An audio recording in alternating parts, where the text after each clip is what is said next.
السلام عليكم ورحمة الله وبركاته.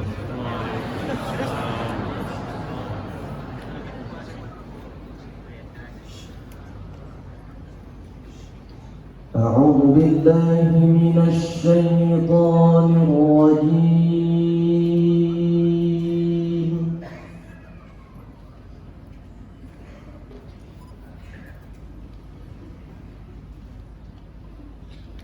بسم الله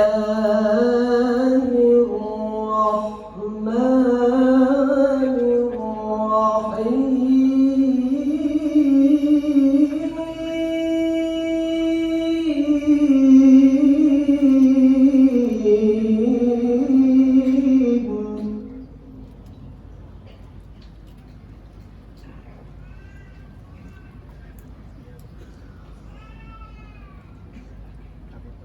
لو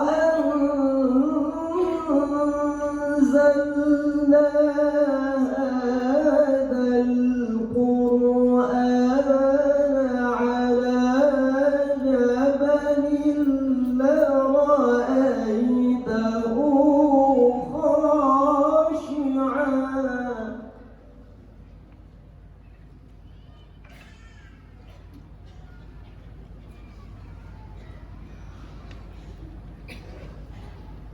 لرأيته خاشعا متصدعا من خشية الله.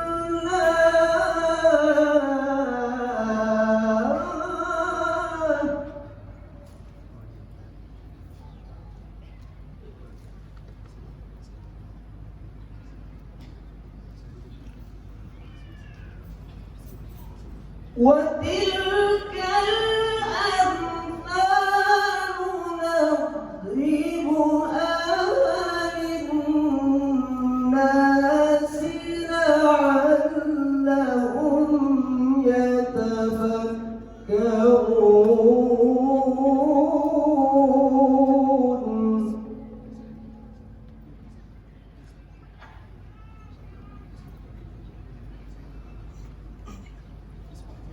هو الله الذي لا إله إلا هو.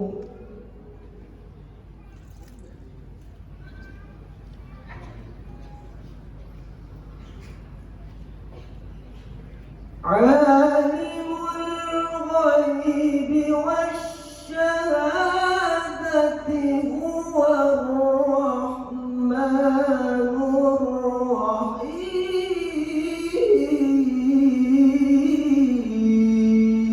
الرحيم.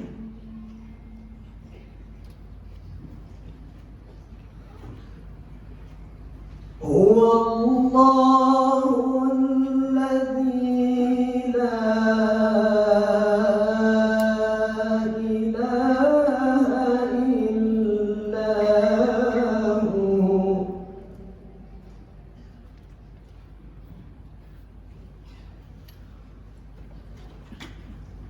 الملك القدوس السلام المؤمن المهيمن العزيز الجبار المتكبر.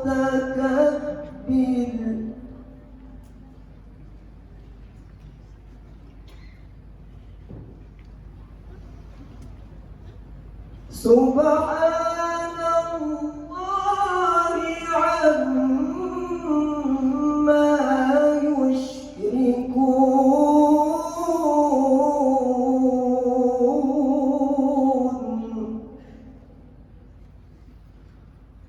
سبحان الله عما يشركون.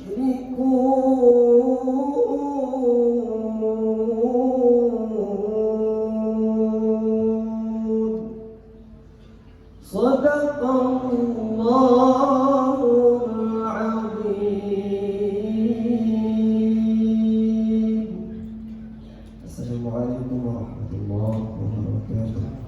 Waalaikumsalam warahmatullahi wabarakatuh.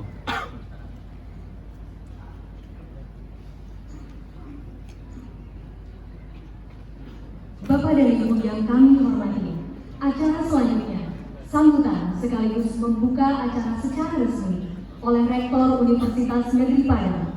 Kepada Bapak Krisma Dinata PhD, kami silakan.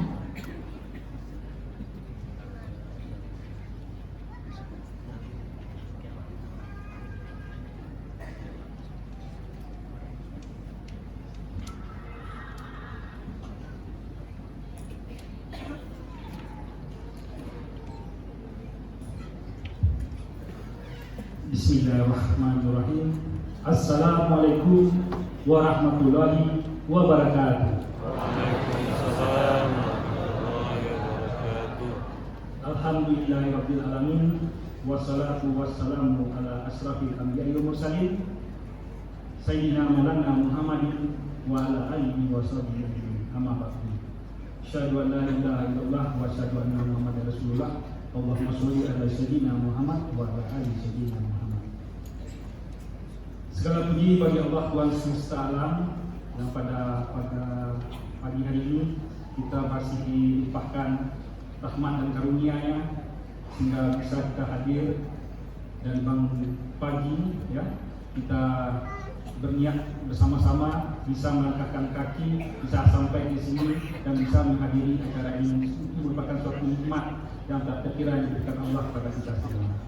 Dan tidak lupa doa bagi salawat dikurahkan kepada junjungan kita baginda Nabi besar Muhammad SAW dengan mengucapkan Allahumma sholli ala sayyidina Muhammad wa ala ali sayyidina Muhammad. Semoga salawat dikurahkan pada Nabi Muhammad dan keluarga, kemudian sahabat-sahabat dan juga pada anak kita. Amin ya rabbal alamin. Yang kita hormati dan kita banggakan guru kita Ustaz Dr. Rahman Skosa Haji Adi Hidayat SMA yang luar biasa. Ini adalah idola kita, panduan kita, semua rujukan kita yang luar biasa. Kebijakan pertama yang memberikan idola kita luar biasa, banyak ilmu yang telah Ustaz berikan, ya, sehingga mengubah pribadi kita dan juga merubah peradaban kita hendaknya. Kemudian yang kami hormati juga para tokoh-tokoh ulama yang hadir pada kesempatan ini, yang ada para guru kami, buya-buya yang hadir pada kesempatan ini, dan ucapkan terima kasih atas kehadirannya dan ikut berpartisipasi dalam kegiatan ini. Dan juga dari Universitas Negeri Padang kami hormati Bapak Ketua Senat Akademi Universitas, Sekretaris Beserta Anggota, kemudian juga Ketua atau Sekretaris Majelis Wali Amanah Universitas Negeri Padang, dan semua pimpinan yang ada di Universitas Negeri Padang, mulai dari Wakil Rektor sampai kepada Kepala Labor, dosen teknik, ya, yang dalam tugas tambahan, kemudian para dosen-dosen yang hadir pada kesempatan ini, mahasiswa-mahasiswa Universitas Negeri Padang, dan juga kepada jemaah, ya, jemaah kaum muslimin dan muslimat yang hadir dan ingin bertemu dan mendengarkan tausiah dari Ustaz kebanggaan kita ini. Izinkan Ustaz dan para hadirin, diri dari orang Sumatera tidak lepas dari pantun. Izinkan jawaban Ustaz. Ke pasar pagi beli terasi, mampir sejenak beli ketupat. Bersyukur kita berkumpul di sini mendengar dakwah penuh manfaat.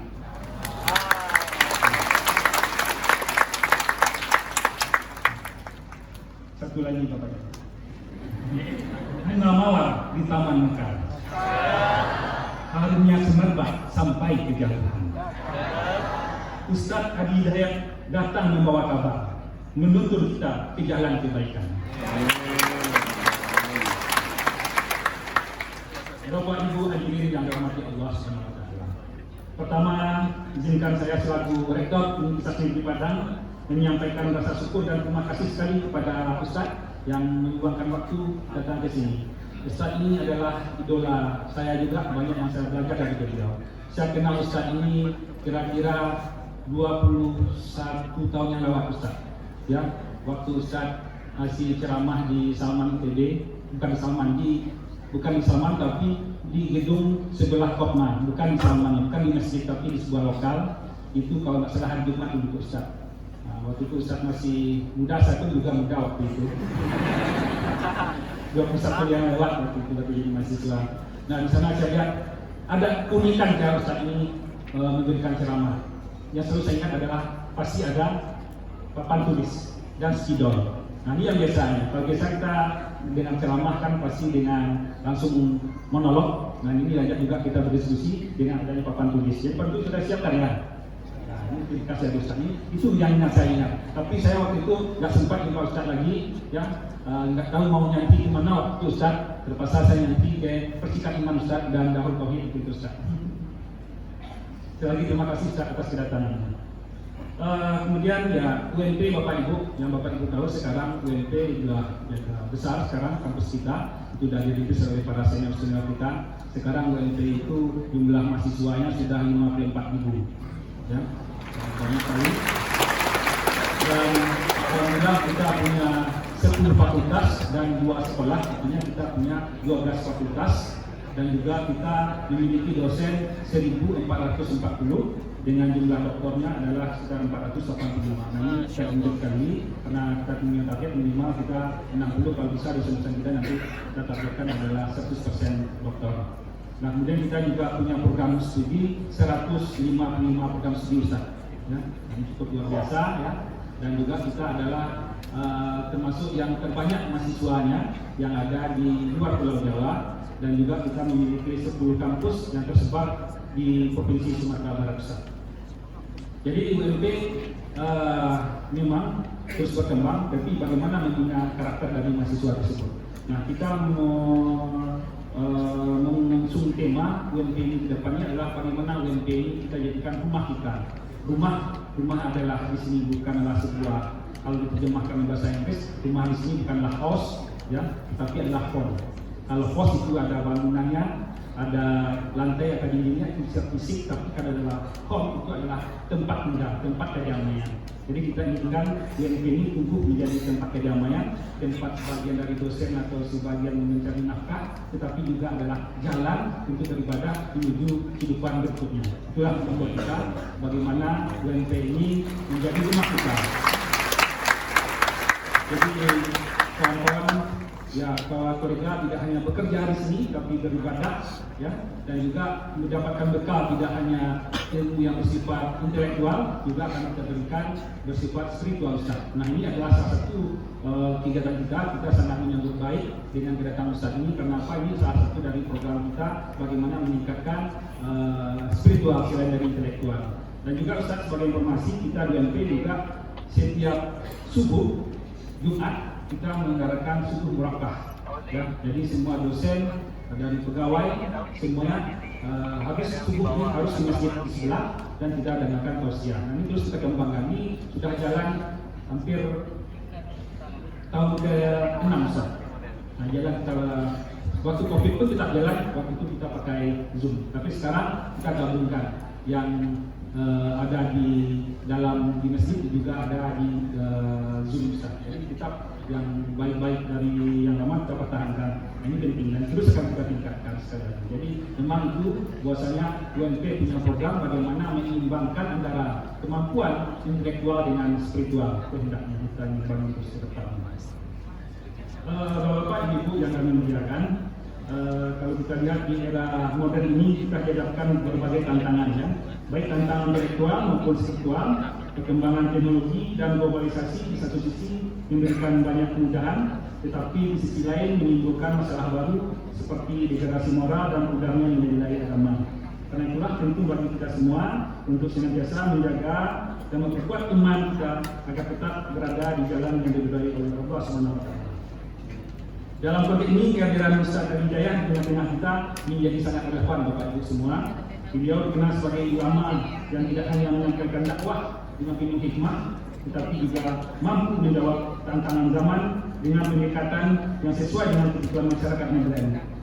Semoga melalui ceramah yang kami beliau sampaikan ini, kita semua mendapat pencerahan, motivasi, dan inspirasi untuk menjadi muslim lebih baik, lebih taat, dan lebih berperan di dalam masyarakat.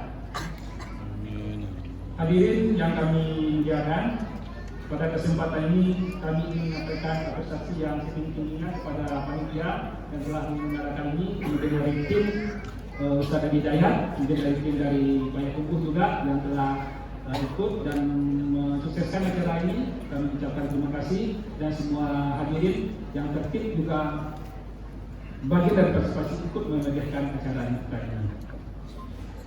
Dengan mengucapkan Bismillahirrahmanirrahim, kita buka kegiatan safari dakwah tabligh akbar Ustaz Adi Hidayat di kampus UNB tercinta ini. Bismillahirrahmanirrahim. Akhir kata, mari kita bersama-sama mendengarkan tausiah dari Ustaz Dr. Adi Hidayat dengan hati terbuka, pikiran yang jernih, dan semangat tinggi yang terus memperbaiki diri. Semoga apa yang disampaikan oleh Ustaz nanti dapat menjadi bekal bagi kita semua dalam menjalankan kehidupan baik di dunia maupun di akhirat nantinya. Sekali lagi terima kasih atas perhatian Bapak Ibu jamaah sekalian. Semoga acara ini berjalan dengan lancar dan membawa manfaat yang besar bagi kita semua. Wallahu muwaffiq ila aqwamit thoriq. Assalamualaikum warahmatullahi wabarakatuh. Waalaikumsalam warahmatullahi wabarakatuh.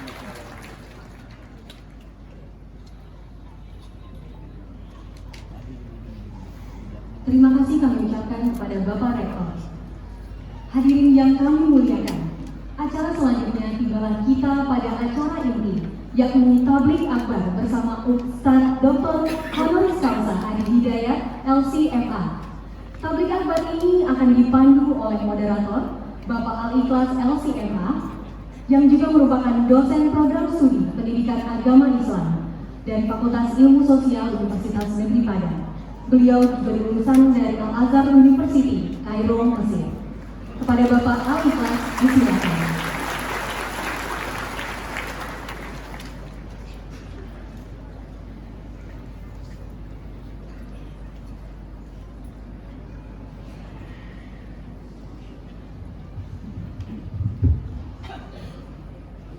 Bapak Ibu hadirin wal hadirat yang dirahmati oleh Allah Subhanahu wa taala. Sebelum kita mulai kegiatan kita pada pagi hari ini, kita terlebih dahulu mengundang Ustaz kita Al-Mukarram atau Ustaz Adi Hidayat untuk naik ke atas pentas. Pada tafadhal Ustaz.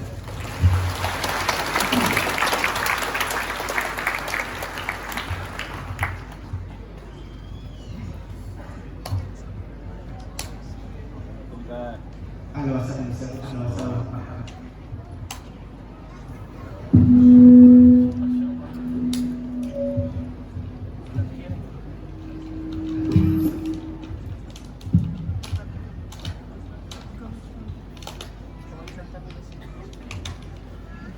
Sehingga balang berbarabah, barabah lalu balang mandi. Sehingga salam bersambah, sambah lalu salam kembali. Assalamualaikum warahmatullahi wabarakatuh. Waalaikumsalam warahmatullahi wabarakatuh.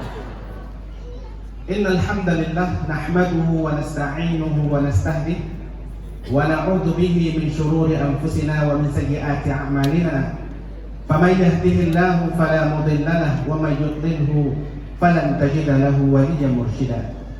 نشهد أن لا إله إلا الله ونشهد أن سيدنا وحبيبنا محمد صلى الله عليه وسلم أنه لا نبي ولا رسول بعده. Yang terhormat Rektor Universitas Negeri Padang Bapak Kris Madinata PhD dan segenap pimpinan serta sivitas akademika Universitas Negeri Padang, dan umumnya kepada kita kaum muslimin dan muslimat, hadirin wal hadirat yang dirahmati oleh Allah Subhanahu wa taala. Bersyukur kita kepada Allah Subhanahu wa taala pada kesempatan kali ini kita bisa bertatap muka bersama guru kita, bersama buya kita Al-Ustaz Al-Mukarram Dr. Adi Hidayat LC-MA. Alhamdulillah beliau menyempatkan hadir bertemu dengan kita, berbagi ilmu dengan kita dalam rangka falyatafaqquh fiddin. Selanjutnya salawat dan salam untuk junjungan kita yakni Nabi Muhammad sallallahu alaihi wasallam. Allahumma salli ala Muhammad wa ala ali Muhammad. Semoga keselamatan senantiasa tercurah kepada beliau begitupun kepada kita selaku umatnya. Hadirin wal hadirat yang dirahmati oleh Allah Subhanahu wa taala, kita tidak asing lagi ya dengan Ustaz Adi Hidayat. Ghaniyun 'anil ta'rif, la yahtaj ila ta'rif. Tidak perlu diperkenalkan lagi, tapi sedikit. Beliau kelahiran pada tanggal 11 September tahun 1984 ya, di Pandeglang, Provinsi Banten, dan menyelesaikan studi S1 di Kuliah Dakwah Al-Islamiyah di Tripoli, Libya, dan beliau juga melanjutkan studinya S2 di International Islamic College juga di Libya, dan pada tahun 2023 beliau mendapatkan penghormatan berupa Dr. Honoris Causa dari Universitas Muhammadiyah Jakarta. Alhamdulillah, tepuk tangan.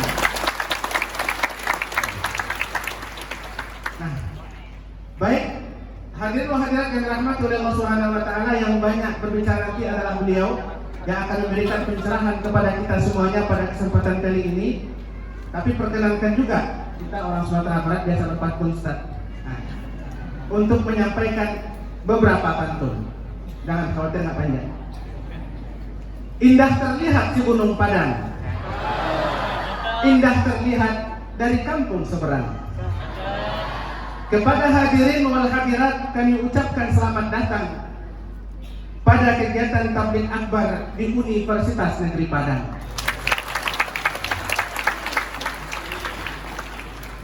Goreng pisang dan sebungkus ketan, enak dimakan di pagi Jumat. Ini kegiatan bukan sembarang kegiatan, tapi tabligh akbar bersama Al-Mukarram Ustaz Adi Hidayat. Satu lagi buat beliau. Ya. Jikalau Tuan membeli pedang, belilah pedang bertangkai biru. Kepada Buya Adi Hidayat kami ucapkan selamat datang di UNP Kampus Alam Takambang Jadi Guru. Baik, hadirin dan hadirat yang dirahmati oleh Allah SWT, kita akan langsung dengarkan kultum. Ya. Kultum bukan 7 menit ya, tapi kuliah terserah antum, Ustaz.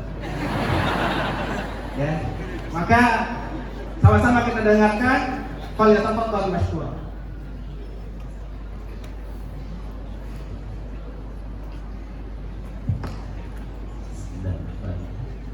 Assalamualaikum warahmatullahi wabarakatuh.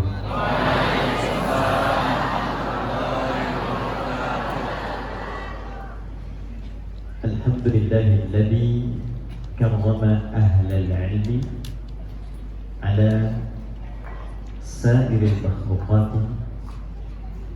Usalli wa nusallimu ala al-habibil mustafa nabiyyina wa sayyidina Muhammadin wa ala alihi wa sahbihi wa dhurriyyatihi wa ummatihi ila yaumiddin wa ba'd.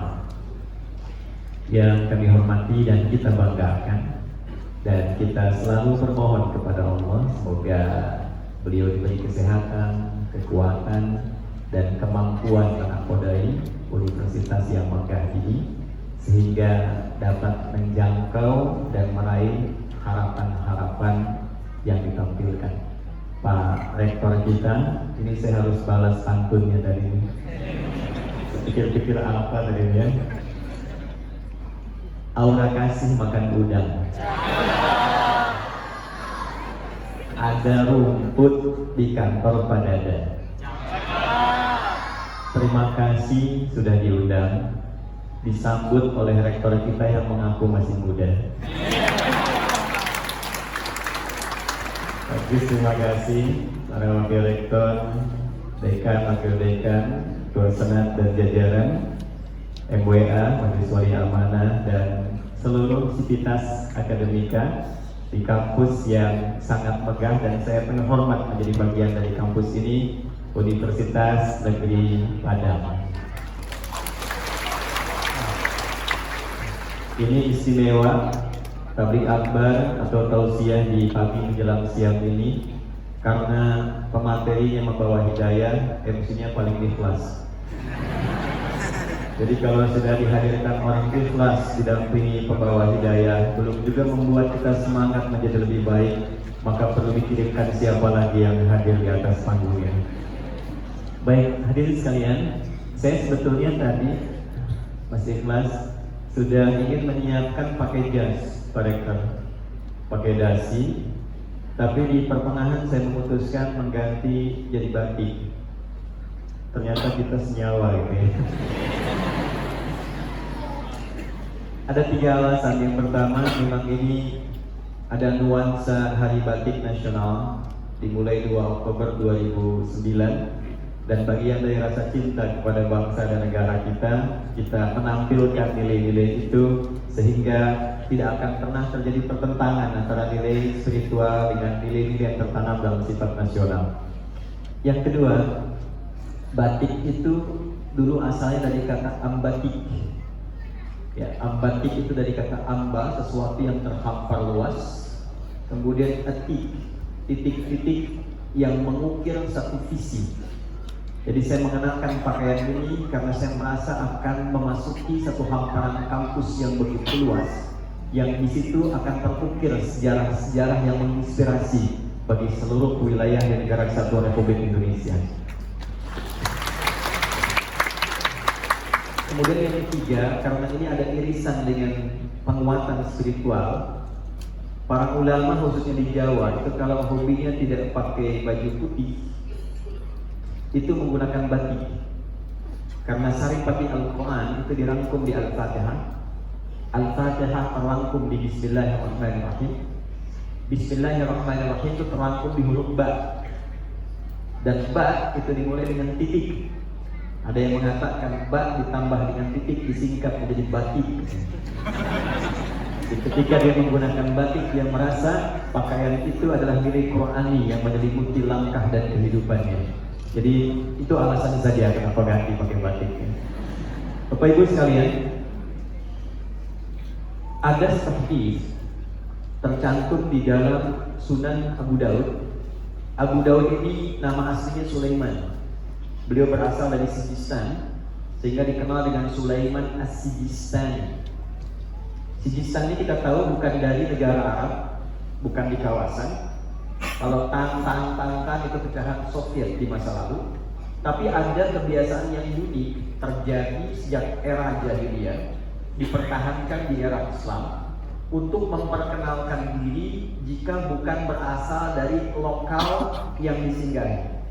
Untuk menunjukkan bahwa saya bukan dari sini, tapi nilai-nilai yang diajarkan di sini sudah sampai ke tempat saya dan memberikan pengaruh pada kehidupan saya. Itu rumusnya, ditambah alif lam di depannya, ujungnya tambahkan i. Jadi Sulaiman dari Sijistan maka dikenal dengan Sulaiman As-Sijistan. Ya, ada juga yang dihapuskan nama aslinya, tapi diviralkan daerahnya untuk diperkenalkan bahwa tempat saya tinggal dan lahir itu lebih penting dibandingkan individu saya sendiri. Contoh gini, kenal Imam Al-Bukhari? Kenal di mana? Ini masih lumayan kan ya. Di Pekanbaru itu saya tanya kenal Fir'aun? Kenal. Saya langsung mau udahan tuh. Al-Bukhari itu bukan nama asli. Nama aslinya Muhammad, punya bapak namanya Ismail, kakeknya Ibrahim, buyutnya Al-Mughirah, yang buyutnya Al-Bardizbah, tinggal di Kecamatan Jufa, Kabupaten Bukhara, Provinsi Khorasan, negara Uzbekistan sekarang. Karena berasal dari Bukhara, beliau ingin perkenalkan, saya bukan dari Madinah. Karena nanti beliau salah satunya belajar untuk mengambil hadis Nabi di area Madinah. Sampai sekarang tempat belajar beliau dibangunkan masjid dikenal dengan Masjid Al-Bukhari. Datang ke situ menyampaikan, saya bukan dari sini, tapi saya dari tempat yang jauh di Bukhara. Namun Islam itu bisa merubah kehidupan spiritual dan intelektual saya sehingga bisa menjadi seperti ini. Maka dikenalkanlah kemudian dengan nama Al-Bukhari dan diviralkan sampai dengan sekarang. Padahal mesti bangga karena di antara setiap ahli hadis yang memiliki gelar tertinggi bernama Muslim orang yang paham dan mengerti hadis sampai ke runtutan periwayatnya. Sanad. Saya terima dari sikulan sampai ke Nabi SAW. Orang terakhir yang memiliki predikat itu bukan orang dari Arab, bukan dari Mekah, bukan dari Madinah, bukan dari Bukhara, tapi dari Padang. Namanya Syekh Yasin Al-Padani. Yasin bil Isa Al-Padani, seorang mufti pemberi sanad di Masjidil Haram yang seluruh murid-murid dan para intelektual di dunia datang jika ingin mendapatkan hadis di wilayah Masjidil Haram, itu datangnya kepada beliau. Dan banyak murid-murid beliau yang bertebaran, termasuk dari Mesir yang pernah menjadi mufti di Mesir, yaitu Syekh Ali Jum'ah yang saat beliau kuliah di sana. Baik kelas. Nah, sanad dari Syekh Ali Jum'ah itu saya juga mendapatkan sanad dari beliau. Jadi sanad saya tersambung juga pada ulama Padang, yaitu Syekh Yasin bil Isa Al-Padani. Baik. Bapak Ibu sekalian, kembali ke Sulaiman As-Sistani. Beliau ini seorang pakar hadis. Kurang lebih mengumpulkan 4.800 hadis yang dikodifikasikan, dibukukan, dan disusun berdasarkan urutan fikih. Jadi kalau ada hadis disusun topiknya berdasarkan urutan fikih, itu disebut sunan namanya. Kalau dia disusun secara tematik tentang tema-tema kehidupan, dari bangun sampai tidur lagi, itu disebut jami' namanya. Contoh, Imam Al-Bukhari itu kitab sahihnya disebut jami'. Lengkapnya Al-Jami' Al-Sahih Al-Musnad Al-Mukhtasar min umuri Rasulillah sallallahu alaihi wasallam wa sunanihi wa ayyamihi. Itu lengkap. Coba ulangi. Nah, karena kepanjangan, maka disebutnya disingkat Sahih Al-Bukhari. Kenapa disebut jami'? Maksudnya begini, kalau Anda ingin belajar hadis tentang kehidupan teladan Nabi secara tematik, Anda akses buku saya. Tidak harus semua. Anda di sini seorang ahli ilmu, sivitas akademika, jelas. Keluarkan topik yang ketiga, Kitabul Ilmi. Ada 97 topik di dalamnya. Badul Wahyi tentang legitimasi Nabi. Kitabul Iman tentang bagaimana cara menguatkan iman dan menjaga supaya tidak turun. Ada 57 hadis di dalamnya. Subtopik ayat hadis, ayat hadis. Nah, subtopik yang ketiga itu temanya tentang ilmu. Bagaimana cara belajar, hari apa bagusnya belajar, tema laki-laki apa, perempuan apa, bagaimana cara menghafal supaya kuat tidak mudah lupa. Anda kalau ingin mengakses itu sesuai dengan profesinya, itu silahkan akses yang Sahih Al-Bukhari.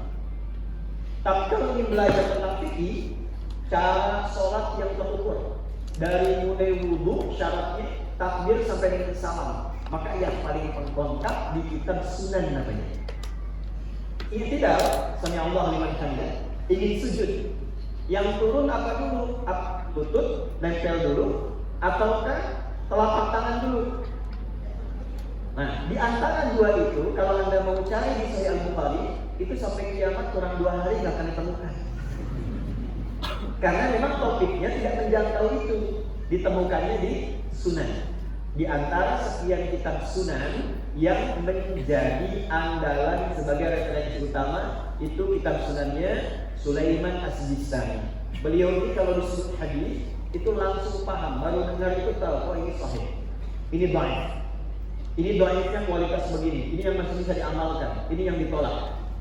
Sehingga Ibnu Qayyim Al-Jauziyah berkomentar begini, bilang dulu ada sosok nabi yang mudah melunakkan besi, namanya Abu Daud. Maka ini lisan yang mudah melunakkan hadis, maka dikiralkanlah gelarnya Abu Daud. Itu asalnya. Selain kunyah bagi dirinya, juga penghormatan gelar yang melekat kepada beliau saking ringannya beliau menguasai hadis. Di dalam Sunan Abu Daud ini ada salah satu hadis yang kualitasnya sahih, sanadnya tersambung pada sahabat Abu Hurairah radhiyallahu anhu. Nah, jadi saya tadi panjang-panjang ingin menerangkan hadis ini. Apa hadis yang dimaksud?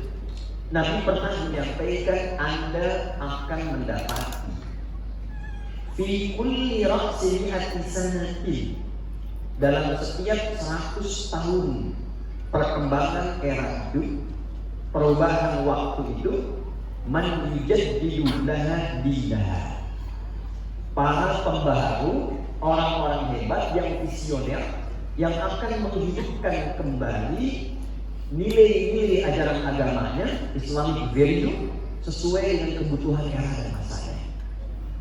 Nah, di titik inilah saya ingin menyambung sambutan Pak Rektor tadi, bagaimana UNP menyambut konteks hadis itu dengan menjadi pembaharu dan inspirator yang menggerak dunia dimulai dari titik ini menuju Indonesia emas berkemajuan dan menginspirasi dunia dan menunjukkan pada dunia di titik inilah perubahan dan peradaban akan dimulai.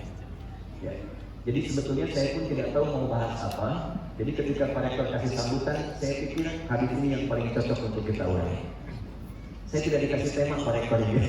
Jadi ini makanya kultum, kuliah terserah antum.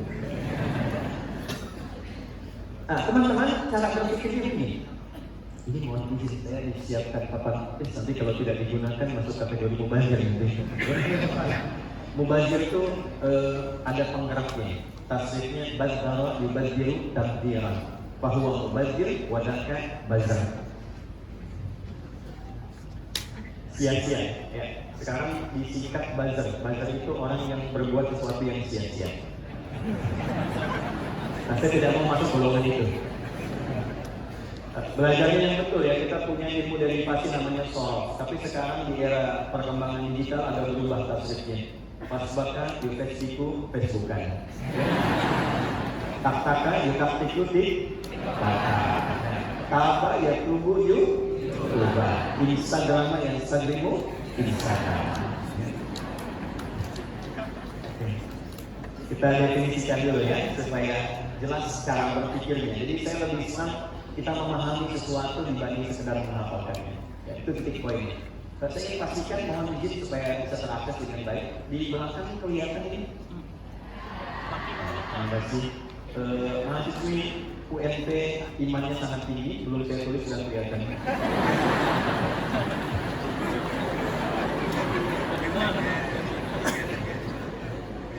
Ya, siap 100 tahun gitu. Nanti kita definisikan dengan yang kita turunkan dari sini. Bagaimana cara mengukur dan mengetahui? Ada sebagian di antara para pegawai pengetahuan kita, para ulama, yang mencoba menarik garisnya era pasca kenabian. Dihitung dari Khulafaur Rasyidin, ditarik 100 tahun ketemu Umar bin Abdul Aziz, tarik lagi 100 tahun ketemu Imam Syafi'i, terus demikian. Tapi ada satu rumus yang cukup menarik. Sebab kalau kita menghitung seperti itu, hitungannya belum tentu sampai di dalam kita. Lalu siapa pembaharunya? Cara berpikir demikian tidak menggerakkan kita menjadi subjek, tapi hanya menempatkan diri kita menjadi objek.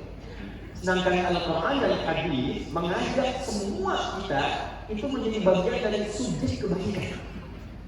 Karena itu di dalam ta'rif bahasa Arab di ilmu nahwu itu selalu fa'il didahulukan dibanding maf'ul, ya. Selalu mubtada.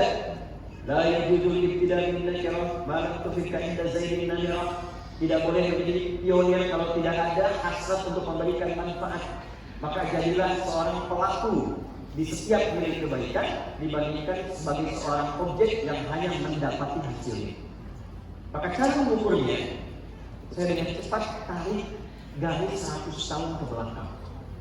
Lalu tempatkan diri kita di 100 tahun ke depan saat ini untuk mengukur apa yang kita bisa lihat dan kita bisa perkembangkan.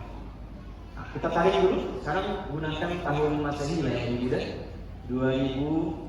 2024, 1446. 1446. 2024 dikurangi 100 berapa? 1924. Oke. Baik. Yuk kita tarik secara kontekstual. dalam dunia kita sekarang, sehingga maksudnya begini, kita tahu apa yang harus kita lakukan sekarang. Anda kampus ini, tadi disebutkan ada kurang lebih 50.000 siswa. Pertanyaan saya sederhana, apa yang Anda harapkan dan akan Anda lakukan ketika masuk ke kampus yang megah ini? Mau berbuat apa? Sekarang itu era 5.0 yang dalam konteks terapannya itu kita sudah nggak bisa bercita-cita lagi seperti dulu. Dulu orang berkata begini, saya pengen jadi presiden, saya pengen jadi insinyur, ya, saya pengen jadi dokter. Nah, sekarang kita di era yang tidak masuk ke dalam konteks pendidikan seperti itu lagi, karena yang pengen jadi seperti itu sudah banyak. Saingannya terlalu ketat. Yang ingin jadi dokter itu sudah melimpah. Sekarang itu di era berbalik pertanyaannya, apa yang kita bisa buat sebagai satu perubahan berkemajuan di tempat kita berkehidupan. Itu poin. Jadi ketika Anda masuk ke kampus ini, baik sekarang yang baru bergabung di awal semester atau yang sudah di tahun-tahun terakhir, apalagi program pasca sarjana, pertanyaan besarnya, kreasi apa yang Anda bisa buat dan Anda ciptakan di era ini untuk membawa sebuah pencerahan berkemajuan. Ini tantangan yang besar dalam Islamic value itu seperti itu. Saya berikan satu rahasia ya, tapi tolong jaga di antara kita saja. Anda kalau catat, Islam itu kalau datang ke satu tempat tidak pernah disebut penguasaan. Belanda datang ke Nusantara disebut penjajahan Belanda. Jepang datang penjajahan Jepang. Romawi mengekspansi, tapi Islam memperkenalkan sesuatu yang baru, disebut dengan fatah namanya. Sampai ada suratnya di Al-Quran, surat ke-48. Inna fatahna laka fathan mubina. Apa artinya fatah? 1 juta? 2 juta? Ya. Ya. Apa ini? Membuka atau menakutkan? Ya, sangat tepat. Kemenangan, ya. Ini luar biasa pencari 2 juta ini. Ya. Ya, waktunya habis. Fatah itu asalnya bukan penaklukan, bukan kemenangan. Fatah itu asalnya membuka 3 hal. 1, kebaikan. 2, kesuksesan. 3, kebahagiaan. Itu asalnya. Jadi kenapa disebut fatah? Karena Islam itu dan pemeluknya, siapapun yang mengaku muslim, ditempatkan dimanapun, dia harus bisa membuka ruang-ruang kebaikan yang mengantarkan dia pada kesuksesan dan kebahagiaan. Kunci.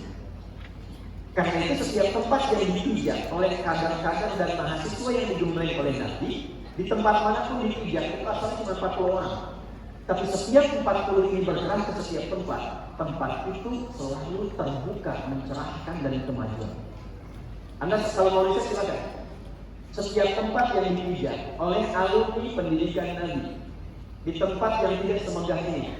Nama tempatnya Darul Arqam, lokasinya itu di Bukit Sofa. Tempatnya sederhana, yang belajar cuma 40 orang. Dikenal dengan As-Sabiqun al-Awwalun. Yang milenial seperti Anda ada yang ke-17 masuk Islam ini. Namanya Arqam bin Abi Arqam, diajak oleh sahabat Utsman bin Affan. Semua sahabat ini 1 ke 40-nya berpijak dimanapun, itu selalu membuka pintu ruang kebaikan dan seluruhnya sukses tanpa kecuali. Ada yang jadi pebisnis. Abdurrahman bin Auf itu modalnya cuma pakaian.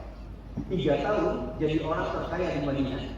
Waktu kami dianugerahi honoris causa, itu saya hitung valuasinya saat Nabi meninggal, itu hartanya kurang lebih 14.000 triliun.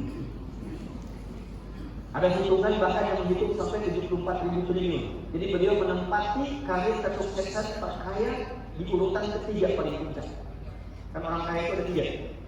1 kaya, yang kedua kaya banget, yang ketiga kebangetan kayanya. Nah ini nomor 3, paling tinggi. Nah jadi yang mau saya katakan, ini tarik ke nuansa seperti ini, terus kita komparasikan dengan cara kita sekarang. Semangat apa yang kita dapatkan dari sini untuk membuat sebuah perubahan yang berarti di era ini? Yuk, tarik ke Indonesia. Kita nggak usah jauh-jauh bahasa Arab dan sebagainya. Di tempat kita saja. Dan nanti tokohnya ternyata, ya itu adalah orang Bukit Tinggi, orang Sumbar, tokoh utamanya.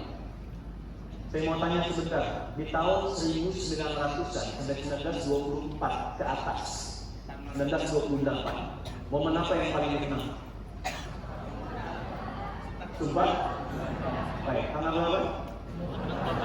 28 Oktober tahun 1928, 4 tahun setelah ini ya.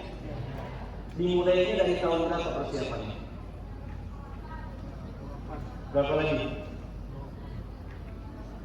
Teman-teman, yuk kita agak dalam sedikit ya. Saya kalau membahas tentang sejarah itu saya telusuri sampai ke titiknya. Saya sampai ke Belanda, saya ngajar di Den Haag, kemudian ke Utrecht, ke Delft, saya cari tempat Stokholm, lalu saya duduki kantor VOC 20 menit. Kita pernah diduduki oleh VOC, kita duduk di balik tuh, 20 menit ya. Dan itu luar biasa. Itu cuma sebagian kecil nih dari tiang ini ke tiang itu kantor VOC ke belakang. Mereka bikin konsorsium, tapi gudangnya kurang lebih 1,5 kali auditorium ini. Ditempatkan di sebuah kanalnya nyambung ke 13 provinsi di Belanda dan langsung nyambung ke Samudra Hindia. Jadi kalau ngambil rempah-rempah dari Sumbar, ini diteruskan langsung masuk Samudra Hindia, itu langsung parkirnya di depan gudangnya VOC. Tahun itu 1901 ada seorang tokoh bernama Ford Theodor van der Werven. Dia menulis dalam sebuah majalah namanya The Beats. Ya. Dan ini punya akses langsung ke ratu kerajaan. Waktu itu yang baru dilantik namanya Ratu Wilhelmina. Beliau menulis seluruh petualangan Belanda pada saat itu di wilayah yang disebut dengan Hindia atau Bumi Putra, itu ternyata, mohon maaf, menyisakan luka yang sangat pedih, menyengsarakan masyarakatnya, sehingga harus didorong adanya politik balas budi untuk menunjukkan kesan bahwa kerajaan Belanda itu tetap memberikan perhatian untuk kemakmuran seluruh wilayah yang dikuasai. Maka dimunculkanlah apa yang disebut dengan etik politik atau kita kenal dengan politik etis. 1900 ini ditulis di 1889, direspon 1900 oleh Ratu Wilhelmina, dikeluarkan tahun 1901. Di dalamnya ada 3 kebijakan, saya agak cepat tidak saya urutkan dengan detil. Ada 3 kebijakan dari politik etis ini, yang 3 inilah akan merubah peradaban kita dan kelak juga melahirkan kampus-kampus besar seperti UNP ini. Saya mau tanya, nggak usah buka-buka, nggak usah googling. Yang 3 ini apa? Angkat tangan besar. 1, 2, ada? 1, 2, ya? Betul. Irigasi, imigrasi, satu lagi edukasi. Pak Surya tolong catat ya, amplopnya nanti 1 ya.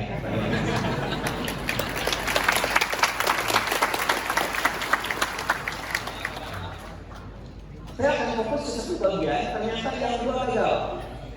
Irigasi gagal karena konsep pengairan yang tadinya diminta untuk menata wilayah-wilayah di Bumi Putra supaya perkebunannya dan persawahannya mengalir baik, ternyata disentralisasikan di kebun-kebun Belanda saja. Ternyata korupsi sudah ada dari sejak dulu. Ya. 2, imigrasi yang tadinya rancangnya Jawa supaya tidak terlampau pada disebar ke Sumatera dan Kalimantan, ternyata dibawanya ke area kebun Belanda lagi. Maka dihentikanlah 2 proyek yang pertama itu, difokuskanlah pada sifat edukatifnya. Di edukasi itulah saat dibuka, kemudian diharapkan anak-anak Bumi Putra untuk mendapatkan akses belajar sampai dengan ke Belanda. Sehingga di tahun 1922, saya lompat cepat, kurang lebih sudah ada 75.000 anak Bumi Putra belajar di sekolah dasar Belanda. 6.500 yang sudah lulus dalam kualifikasi sarjana, dan yang bergerak ke Belanda pada saat itu untuk menemukan ruang baru perubahan namanya orang yang sangat melegenda, ahli di bidang koperasi dan kerakyatan, berasal dari Bukit Tinggi, yaitu yang dihormati Bapak Muhammad.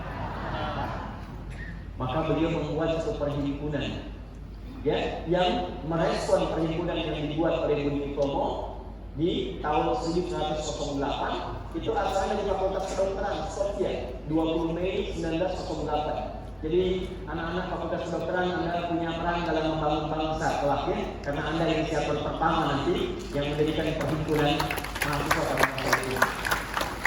1908 itu masih lokal.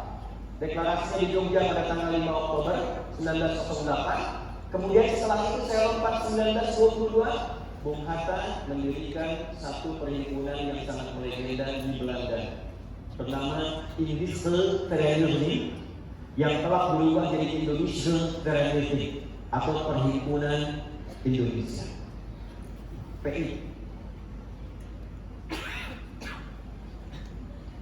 1924 menggerakkan satu majalah namanya Indonesia Merdeka, IM.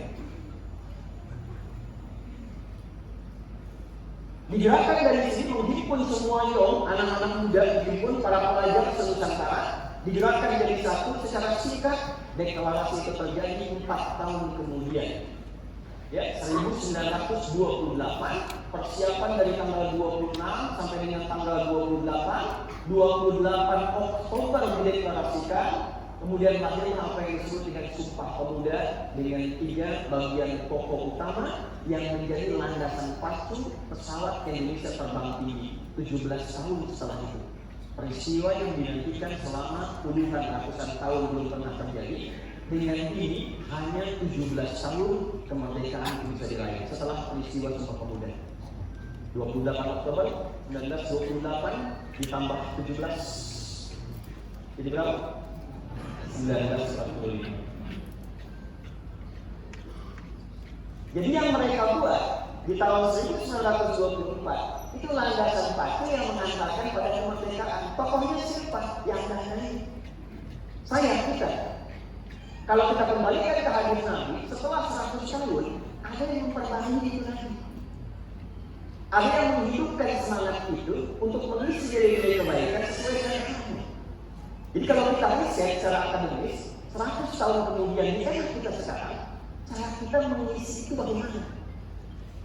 Dan sekarang disadari atau tidak, bulannya sama. Bulan apa sekarang? Tahunnya 2024. Jadi Anda mahasiswa yang baru masuk, kuliah 4 tahun di S1, S2-nya, S3-nya, Anda punya misi. Kalau dulu 4 tahun landasan 1924 ke 1928, maka dari MP direncanakan dasar pijakan Indonesia emas ke depan menuju 2028 sebagai landasan pacu. Challenge saya kepada Anda, bisa nggak kita siapkan dari sekarang? Dimulai dari MP saat kampus lain belum bergerak. Ketika kampus lain turun ke jalan, Anda menyiapkan sebuah konsep mencerahkan berkemajuan untuk membangun Indonesia emas berperadaban. Dibuatlah oleh para dan stafnya visi UNP 4 tahun ke depan, mencetak mahasiswanya seperti ini. 17 tahun setelah itu diraih Indonesia emas 2024 tambah 4 2028 tambah 17 2045. Saya tanya pada Anda, Indonesia emas itu harapannya berapa?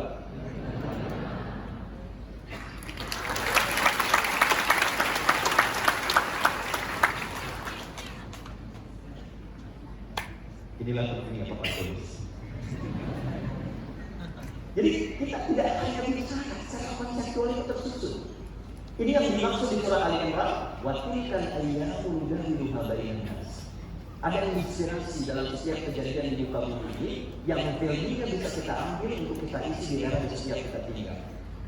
Sekarang pertanyaan besarnya, kalau kita ingin sambut anugerah waktu, era, dan tanggal yang diberikan ini, bagaimana cara kita memulai? Di titik ini kemudian baru kita akan mulai tausiah. Jadi yang tadi mohon izin baru buka ini. Itu tadi ya, harus saya mulai sekarang. Baik, cukup sampai di sini. Baik, yuk kita mulai teman-teman sekalian. Saya masuk ke dunia kampus ya. Apa yang bisa dipersembahkan di dunia kampus? Seperti apa? Islamic Value memberikan sebuah catatan dan peran yang penting untuk mendorong kita menjadi pribadi intelektual yang hebat sehingga berpengaruh dan sukses di setiap zaman. Itu poin yang ingin kita teruskan. Sebelumnya saya ingin sampaikan sejenak, apakah uraian saya terlalu cepat? Ya, baik. Kalau itu saya jaga hitungnya sampai di sini. Kalau terlalu cepat, Anda boleh angkat tangan, saya langsung berhenti dan tutup salamnya. Oke, ya kita mulai. Kita mulai dari undang-undang kita dulu supaya selalu ada sinergitas antara undang-undang ya dengan nilai-nilai agama yang tercantum di dalamnya. Tolong catat kalimat ini. Di Indonesia itu negara yang sangat unik. Anda tidak akan pernah dapatkan konsep ini di negara manapun. Ambil contoh ini, Amerika hebat ya? Kuat ya? Pertanyaan pernah ke Amerika? Saya ketemu dia 2 tahun lalu di Amerika di Desember 2022. And when I was there in America, I visited DC, Washington DC, and visited National Mall. See? Jadi kita pernah kunjungi Amerika. Saya datang ke DC, Washington DC. Saya ngajar di Boston sebentar, ke New York, ke DC. Di DC ini ada satu hal yang sangat unik. Ada namanya National Mall. Semua miniatur kehidupan dan sejarah Amerika serta penjaga negara Amerika itu bisa diakses oleh semua kalangan ada di situ. Jadi petang itu berarti begini. Di sini ada Capitol, DPR ini. Di sini ada White House, POTUS di sini. Ya, Presiden Amerika. Di sini ada tugu, teman-teman. Tubuhnya kecil. Ini.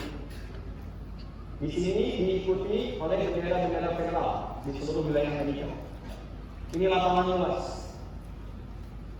Harapannya ini, kalau di sini anggota parlemennya punya perbedaan pendapat dan menarik ke kepentingan masing-masing, ketika keluar dari sini melihat lagi tubuh persatuan ini. Semua keputusan di Dewan harus sesuai dengan nafas dan kepentingan semua wilayah federal di Amerika. Jika POTUS, Presiden Amerika, punya kepentingan sendiri, keluar dari White House, dia melihat ini lagi, dia merasa kepentingannya harus sesuai dengan kepentingan Amerika. Dan ini dikontrol secara sistem oleh masyarakat. Masyarakat boleh akses. Oleh karena itu, Amerika dikenal dengan negara sistemik. Jadi Anda mau membuat apapun, sepanjang tidak mengganggu sistem, itu boleh. Mau mampu, silakan, tapi jangan ganggu sistem. Ya, mau narkoba, silakan, tapi jangan ganggu sistem. Mau membunuh, jangan. Tapi punya senjata, boleh, asal tidak ganggu sistem. Ketika mengganggu sistem, baru dieksekusi. Itu sistemik. Karena itu jangan salah, pembunuhan banyak, kriminalitas banyak.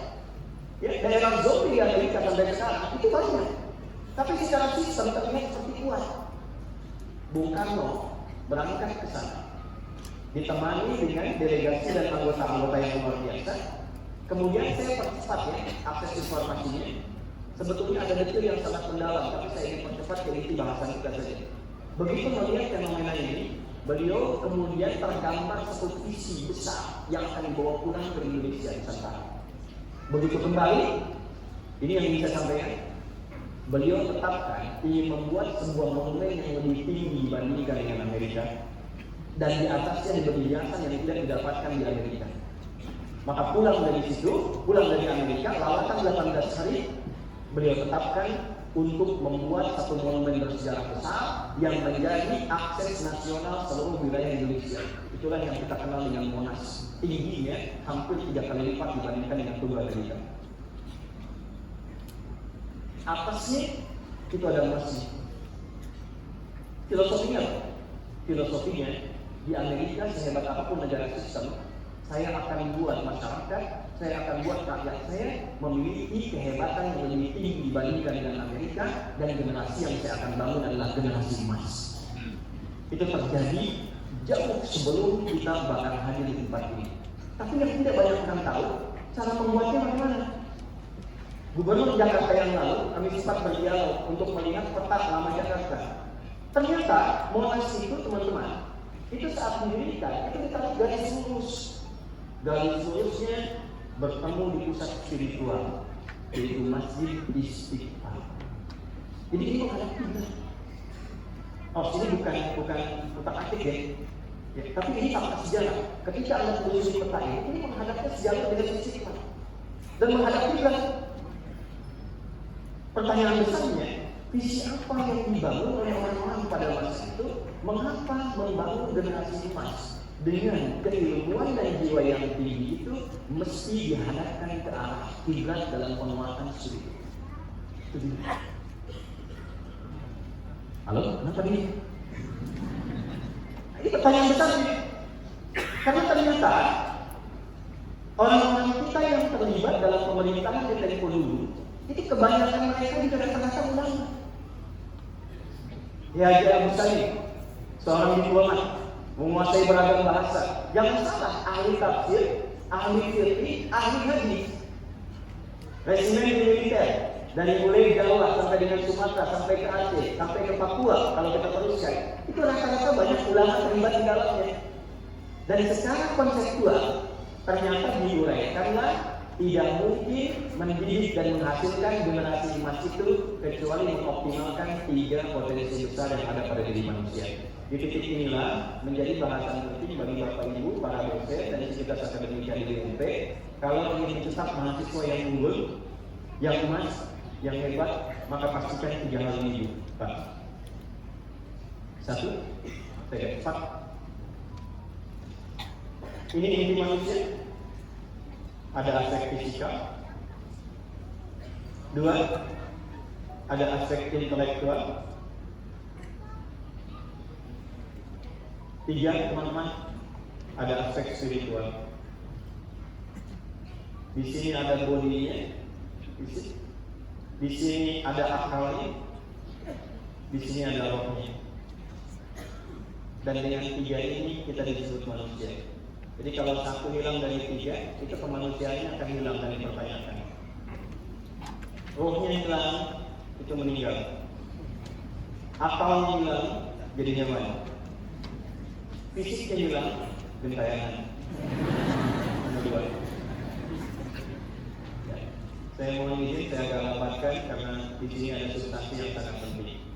Kalau ingin jadi orang hebat, unggul, mencapai apapun seperti yang diharapkan, maka pastikan 3 ini terdidik dengan baik.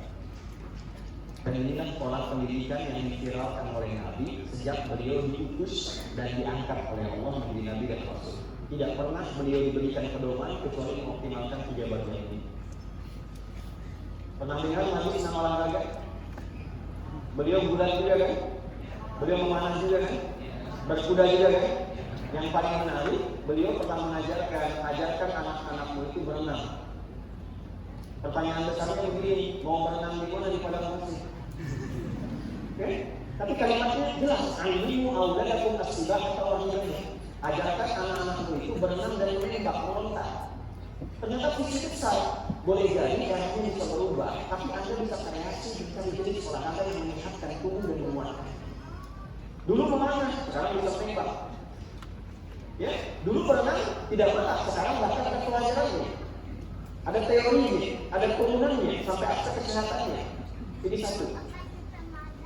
Ya, jadi kalau bagian eksekusi paling bawah, paling utama ini tidak dioptimalkan, maka tidak berguna rancangan dan rumusan pikiran yang ada di akal kita. Jadi bagian pertama. 2, saya cepat. Bagian kedua ini, teman-teman sekalian, Bapak dan Ibu, ini akan ringan kerjanya kalau bagian kedua itu kita kuatkan, ya ini. Akal. Semakin banyak ilmunya, semakin ringan tugas fisiknya. Semakin pintar otaknya, semakin ringan kerja tubuh bagian luarnya. Ya. S1 dengan S2. Kalau melamar kerja itu tempat kerja yang paling nyamannya yang S1 atau S2? Posisinya paling mana yang paling tinggi? S1 atau S2? Salarinya bagaimana? S2. Jadi begitu Anda naik ke atas, semakin tinggi ilmunya, semakin kuat wawasannya, semakin ringan kerja tubuhnya. Tinggal tunjuk, pakai telunjuk, yang lain mengerjakan. Tapi kalau tidak tinggi, tidak kuat, Anda nggak banyak baca, tidak banyak meningkatkan kemampuan intelektual, maka lemah dan sulit serta berat kerja tubuh fisik. Yang kedua, ya saya gambarkan dulu, nanti saya rincikan turunan-turunan dalam seni ini seperti apa kita optimalkan.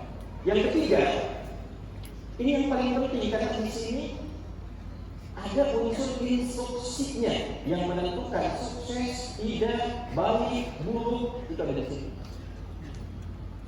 Di awal, mohon izin saya ingatkan, ada banyak sekarang yang keliru memahami bahwa otak itu atau dalam konteks lain akal itu memberi perintah. Tidak. Teman-teman, akal itu hanya merumuskan bagaimana supaya perintah bisa dieksekusi dengan cepat. Jadi semakin pintar kita, semakin cepat, semakin mudah dieksekusi. Itu fungsi akal. Jadi kalau Anda bicara akal yang sehat, itu artinya akal yang cepat merumuskan sesuatu supaya bisa cepat dieksekusi oleh tubuh. Tapi kalau yang ketiga ini tidak baik, maka yang kedua instruksinya instruksi yang buruk. Jadi kalau orang yang pintar, wawasannya luas, tapi perintahnya buruk, itulah yang akan mencelakakan dan menjadikan kehidupan tidak seimbang yang kita harapkan. Baik buruk, perintah itu munculnya dari sini. Di sinilah ada dua inti kehidupan kita sebagai manusia. Pusat kebaikan disebut dengan takwa. Provokasi keburukan disebut dengan fujur, nama lainnya nafsu. Cuma dua ini. Pas. Ini yang kita butuhkan sekarang. Takwa itu akumulasi semua sifat baik. Jujur, sabar, rendah hati, penyabar, giat, rajin. Itu akumulasinya disebut dengan takwa. Lawannya itu disebut dengan fujur, nama lainnya nafsu. Jadi kalau ada jujur, ada lawannya dusta. Ada rendah hati, ada lawannya sombong. Ada sabar, ada lawannya marah yang tidak terkendali. Dua ini. Jadi kalau orang yang pintar, tapi yang mengendalikan adalah nafsunya, maka yang terjadi eksekusi yang dilakukan oleh fisik itu pasti kriminal. Kenapa banyak korupsi terjadi? Padahal ahli hukumnya melipat.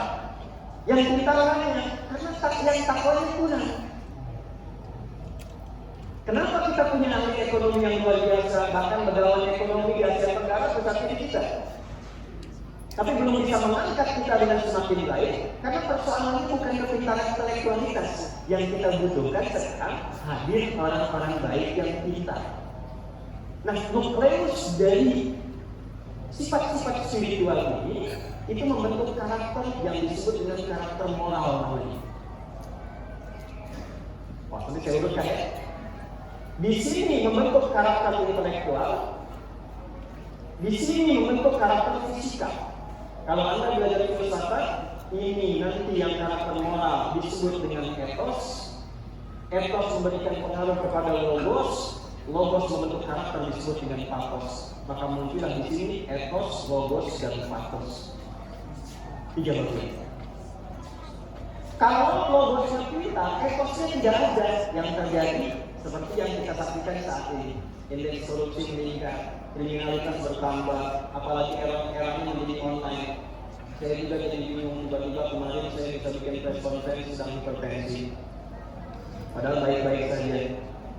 Saya juga bingung kemarin tiba-tiba ada video saya jualan garam, padahal saya lihat dia video dari awal ceramah belum pernah saya tahu dia tentang garam. Kemarin ada garam yang divideokan, hasilnya saya. Dan gambarnya itu sama mengajarkan tentang mandi, isinya jualan garam. Kenapa ya enggak? Itu era kita sekarang. Nah, jadi yang terpenting apa? Bagaimana menanamkan spirit takwa sebelum masuk ke aspek logos. Dan ternyata, kenapa saya mulai dari Amerika tadi? Hebatnya orang tua kita itu sudah menyadari ini. Jadi kalau Amerika dibuat sistemnya sistemik, Indonesia dibuat personifikasi, diperbaiki personalnya dulu, sehingga ketika setiap orang yang baik, maka semua sistemnya otomatis menjadi baik. Itulah yang menjadikan semua instrumen kebangsaan nilai takwa di dalamnya. Yuk kita mulai. Undang-Undang Pendidikan nomor berapa? Nomor 20 tahun 2003. Baik ya? Di situ kita mulai dari pasal minimal saja. Ada berapa poin? Ada 5, A, B, C, dan E. Coba poin B dibuka. Undang-Undang Dasar 1945 mengamanatkan pemerintah menyelenggarakan, mengusahakan satu sistem pendidikan nasional yang meningkatkan keimanan dan ketakwaan pada Tuhan Yang Maha Esa serta akhlak mulia takwa. Satu. Jadi kalau UMP hanya mencetak mahasiswa yang pintar tapi tidak bertakwa, itu menyalahi setengah undang-undang pendidikan. Dari sini ada fakultas hukum di sini? Belum ada. Nanti kalau ada, biasa jadi hakim misalnya. Di hakim itu ada 5 etik namanya pancadharma. Saya ngajar di kehakiman itu dari calon hakim sampai hakim agung. Pancadharma itu ada 5, dari Ksatria sampai Tirta. Disebut Ksatria ketika hakim itu bertakwa pada Tuhan Yang Maha Esa. Yang jadi tentara, mau dari Bintara, Tamtama sampai ke Akmil, ada namanya Sabta Marga, 7 Sabta Marga. Yang ketiga itu namanya Ksatria, kami Ksatria Indonesia yang bertakwa pada Tuhan Yang Maha Esa, membela kebenaran, kejujuran dan keadilan, takwa. Ada polisi, Anda masuk polisi, terberangkat, nomor satunya takwa. Kami polisi, Negara Kesatuan Republik Indonesia yang bertakwa pada Tuhan Yang Maha Esa. Jadi ternyata semua orang tua kita itu memacu dan ini poin, menanamkan nilai takwa dalam instrumen kebangsaan sehingga diharapkan semua orang jadi baik.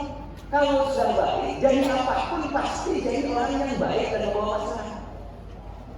Kalau jadi pimpinan baik, jadi arsitek baik, jadi dokter baik, semua istimewa. Ketika semua baik dan pintar, inilah yang ideal. Jadi ketika semua keputusan dibuat untuk seluruh rakyat Indonesia, Anda silakan perhatikan di dalam setiap pok dan SK surat keputusan di level pimpinan manapun sampai ke presiden itu di atasnya akan diawali dengan bintang logo ini, kemudian padi dan kapas ini. Bintang sila pertama atas dasar takwa ketuhanan Yang Maha Esa. Keputusan ini dibuat dengan rahmat Tuhan Yang Maha Esa, suri takwa, sehingga diharapkan semua keputusannya membawa keadilan sosial bagi seluruh rakyat Indonesia. Semua ekor.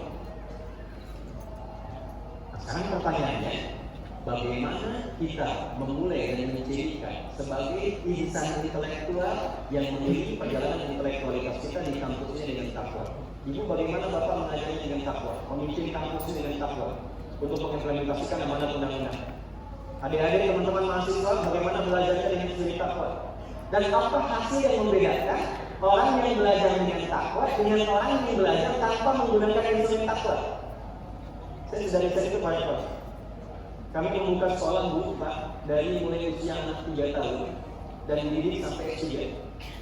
Dari 3 tahun sampai S3. Dan hal pertama yang dilakukan menanamkan nilai takwa. Jadi anak-anak kami kelas 3 itu, usia 3 tahun itu salaman itu sudah beda. Masuk KB, PG, playground, sampai ke TK 4 tahun itu wajib ayahnya antar, ibunya antar dengan profesinya. Misal yang tentara, yang polisi, yang pejabat, kalau lulus, ya, karena kami hanya terima 40 orang. 1000 yang kita tidak terima 40 orang. Nanti diantar, anaknya bisikan, Bu, anak TK membisikkan pada ayahnya yang akan bekerja. Dikatakan, ayah, Dok, anakku di sini mudah belajar ya. Tolong ayah cari yang halal, jangan cari yang haram supaya aku mudah belajar. Dibisikkan di telinganya, dipegang dengan kedua tangannya tangan ayahnya, dicium ke hidung dan kening. Tidak ada satupun orang tua mengantar kecuali memeluk dan menangis saat kembali ke sini. TK selesai 5 juz, SD 30 juz, jadi sudah di Mekah di Madinah, lalu kemudian masuk ke pesantren selama 6 tahun. Ini kita optimalkan secara fisik sesuai usianya. Mereka bukan hanya yang berkuda memanah, ada yang menembak, ada yang terjun, ada yang macam-macam. Intelektualitasnya diajarkan tingkat tinggi, spiritualitasnya dijaga. Dari jam 3 sudah bangun, baru selesai jam 9 malam. Anda tahu apa yang terjadi? Ternyata meningkat kecerdasannya sesuai riset yang terjadi di London, dibuat oleh orang Maroko. Ternyata 3 kali lipat dibanding orang biasa. Diberi apapun, itu paling cepat mereka. Baru digambarkan seperti ini, itu langsung bisa dieksekusi. Baru diajarkan, itu hitungannya sangat ringan sekali. Ya, hitungan menit sampai jam. Diajarkan apapun cepat mereka. Mau hafalan cepat, diberi pemahaman cepat. Apa rahasia di balik itu?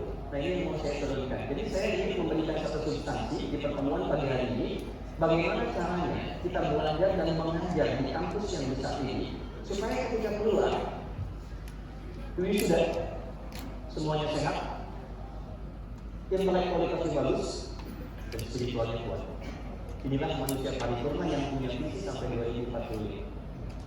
sekarang mari kita urutkan poin-poinnya, hasilnya seperti apa, stepnya bagaimana. Sebelum kita berangkat ke sana, saya mau tanya sebentar. Ini kita sampai jam berapa, Mas?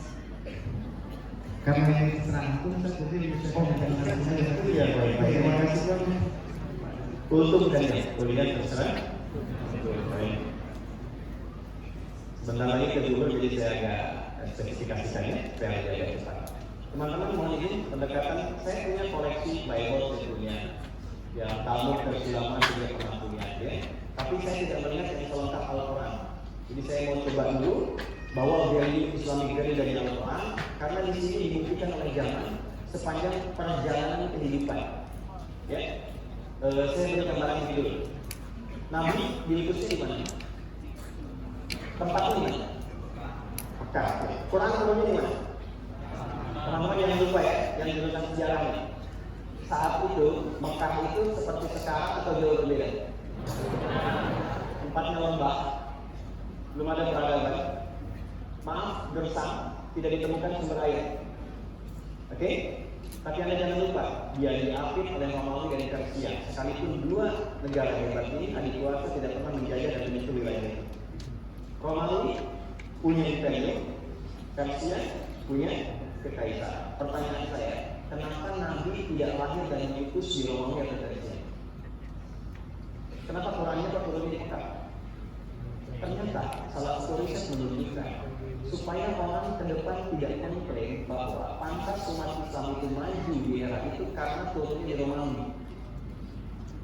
Karena berkembangnya di Persia, maka Allah ingin tunjukkan orang yang membawa value Kristus dengan Quran terapkan hidupnya itu akan merubah kehidupan dan tempat dia berkehidupan melampaui masa-masa yang pernah dipijak oleh manusia di muka bumi. Setelah belajar kurang lebih selama 23 tahun, mereka berpijak kemanapun membuka sebuah negara menjadi peradaban, memiliki peradaban yang sangat luar biasa. Teman-teman, 40 tahun dari tempat yang terbelakang, kemanapun mereka berpetualang itu bisa membuka keadaan yang lebih baik. Nah ini yang mau saya tunjukkan. Saya mau keluarkan beberapa ayat dan saya challenge. Saya ingin lihat 4 tahun kemudian apa yang bisa dihasilkan dari UNP yang mahasiswa, dosen dan perangkat sekitar akademikanya hadir memenuhi auditorium ini. Itu poinnya.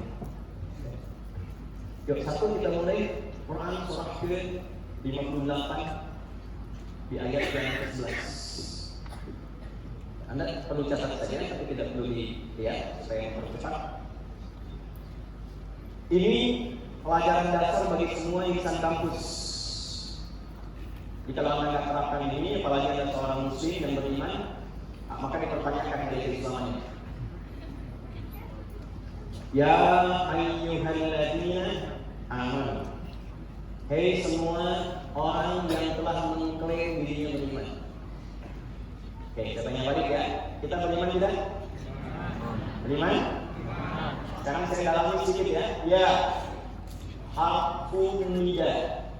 Lidahul qarib wal mutawassit wal ba'id. Paham? Tidak.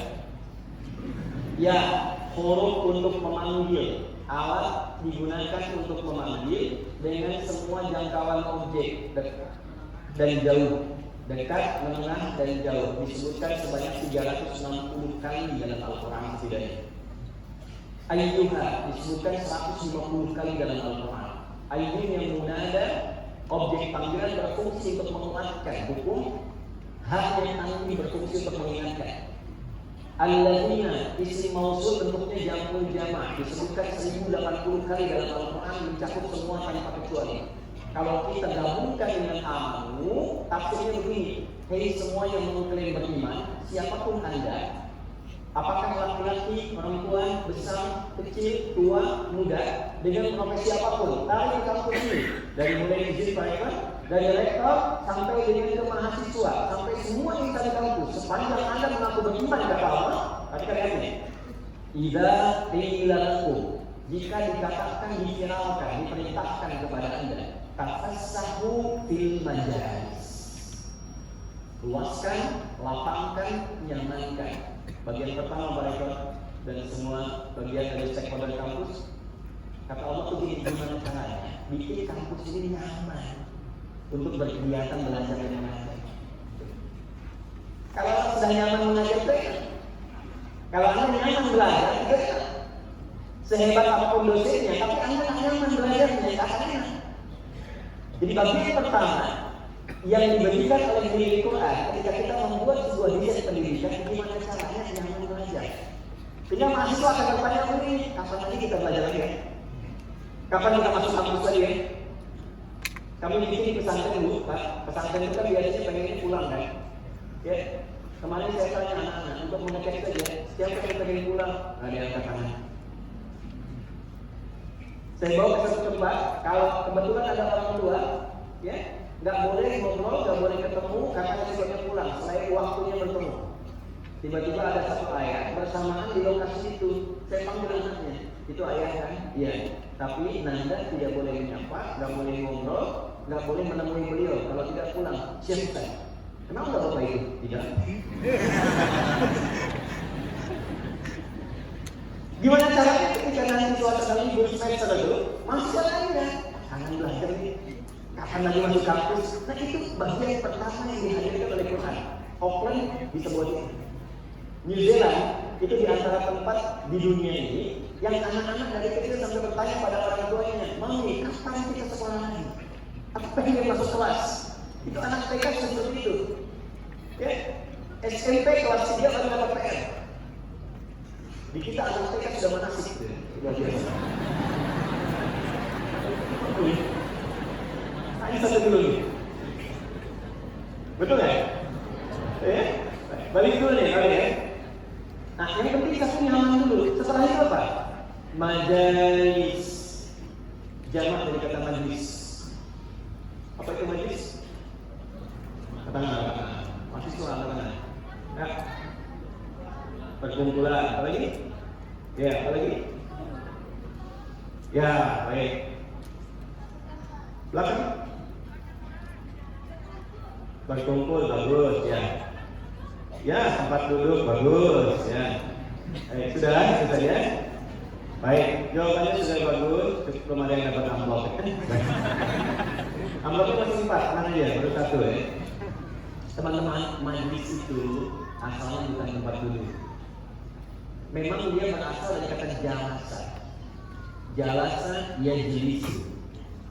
Jalasa itu asal bukan duduk. Jalasa itu berpindah dari tempat yang rendah ke tinggi.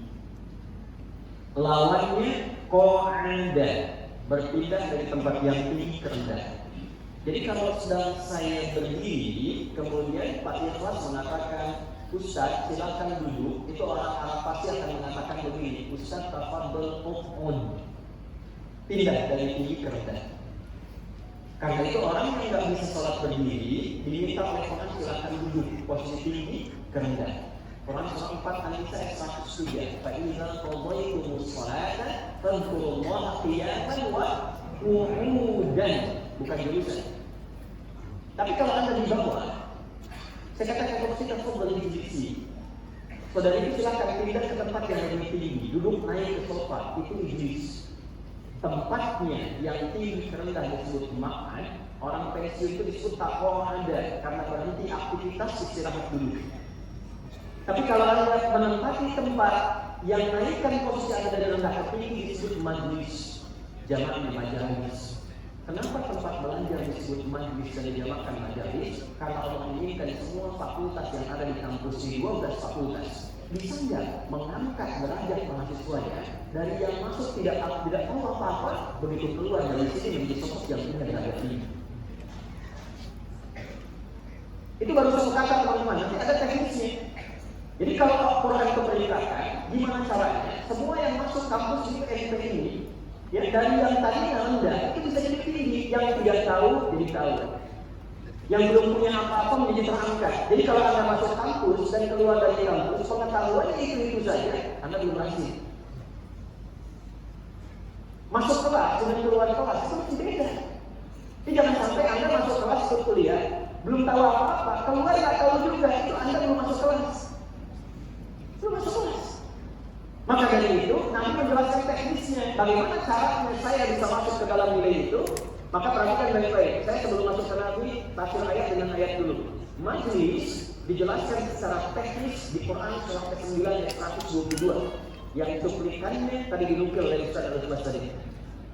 Quran surah ke-9 At-Taubah ayat 122. Jika Anda mempraktekkan ini, dosen yang mengajar, Anda mahasiswa yang belajar, mempraktekkan ini, diniatkan mempraktekkan ini, kemudian maaf, sesuai ajalnya misalnya meninggal sedang mempraktekkan ini, status Anda langsung syahid fisabilillah. Walaupun ajal itu bisa kapan saja ya, kita tidak tahu. Anda bisa duluan, saya belakangan mungkin. Atau juga bisa dibalik, saya belakangan, Anda duluan. Bisa saja terjadi. Itu sesuai dengan ketentuan Allah. Wa ma kana mu'minuna, dan pelajar-pelajar yang merasa beriman itu cara belajarnya akan seperti ini. Tuh, cara menerjemahkan ini. Jadi kalau tadi saya katakan Anda beriman, iya, maka cara belajar Anda masih seperti ini.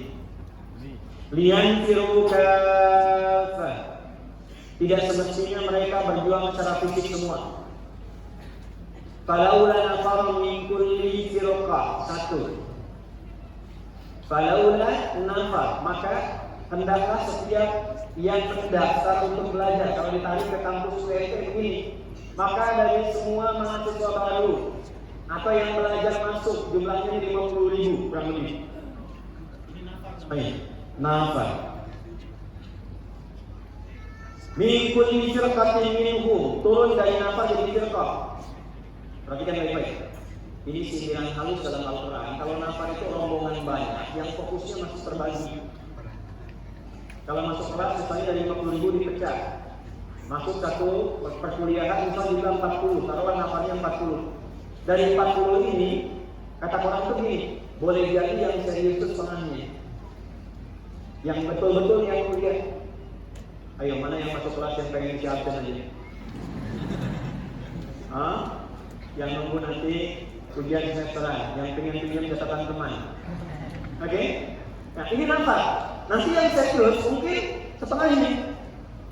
Polifah yang akan sukses itu setengahnya lagi.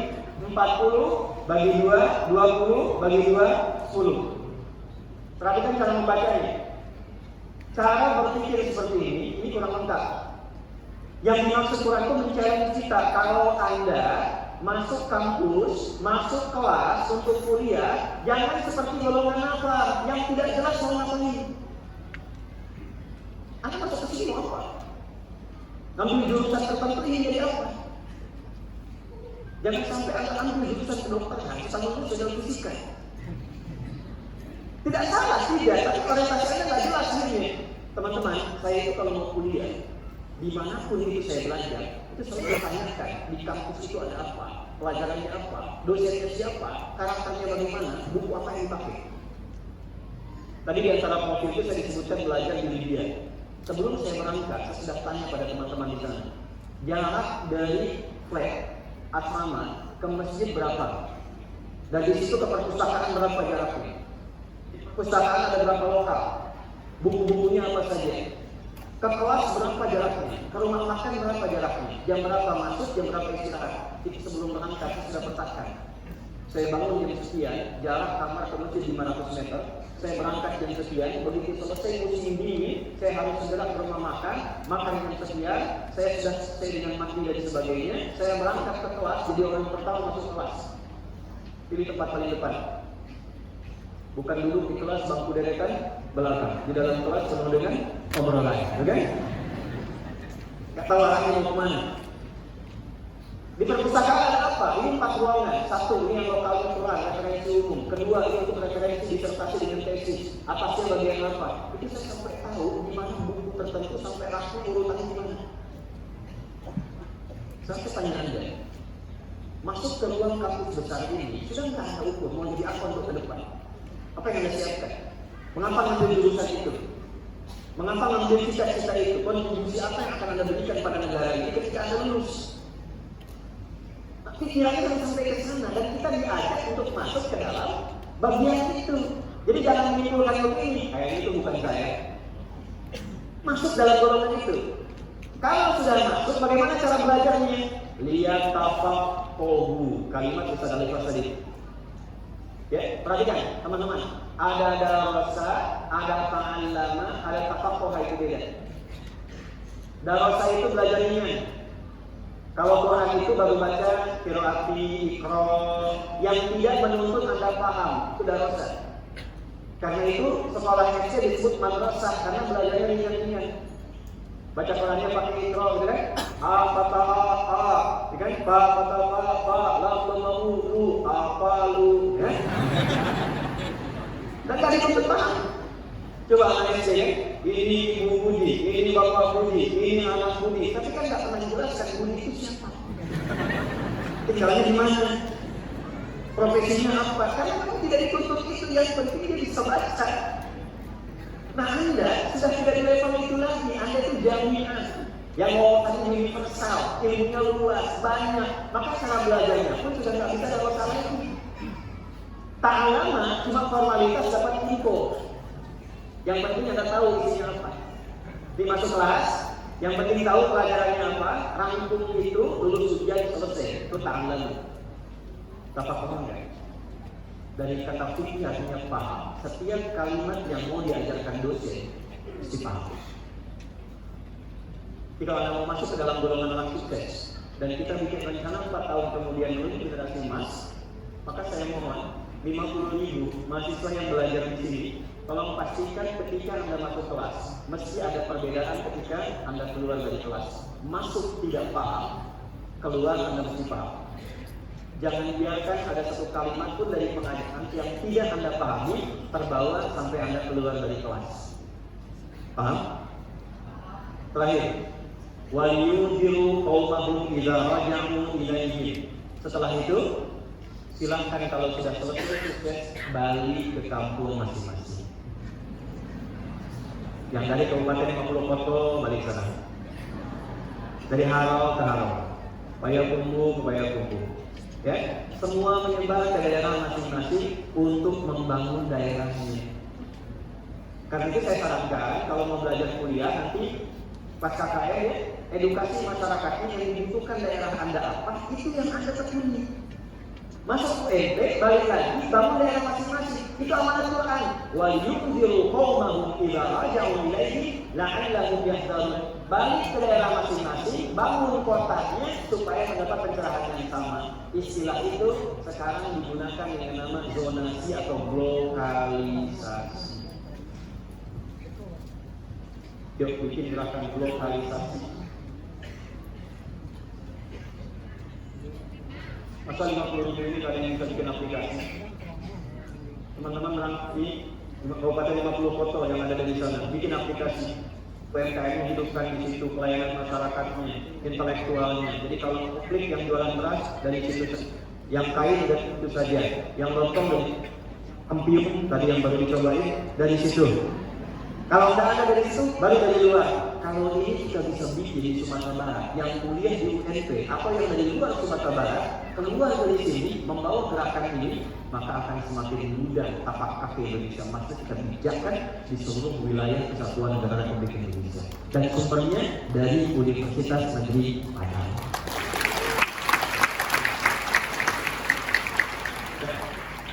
Tolong buat, kan suka ada buku catatannya. Ya, tolong masing-masing ini saya sarankan mahasiswa-mahasiswi punya buku catatan. Jangan yang sekarang, bikin minimal 5 tahun depan.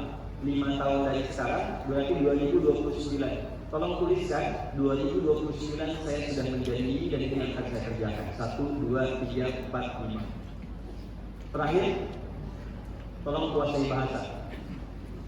Saya ulangi, kuasai apa? Bahasa. Saya tidak mau di sini teman-teman cuma satu bahasa saja. Ya, bahasa Indonesia, bahasa Padang atau bahasa Minang, ya. Maka ambil.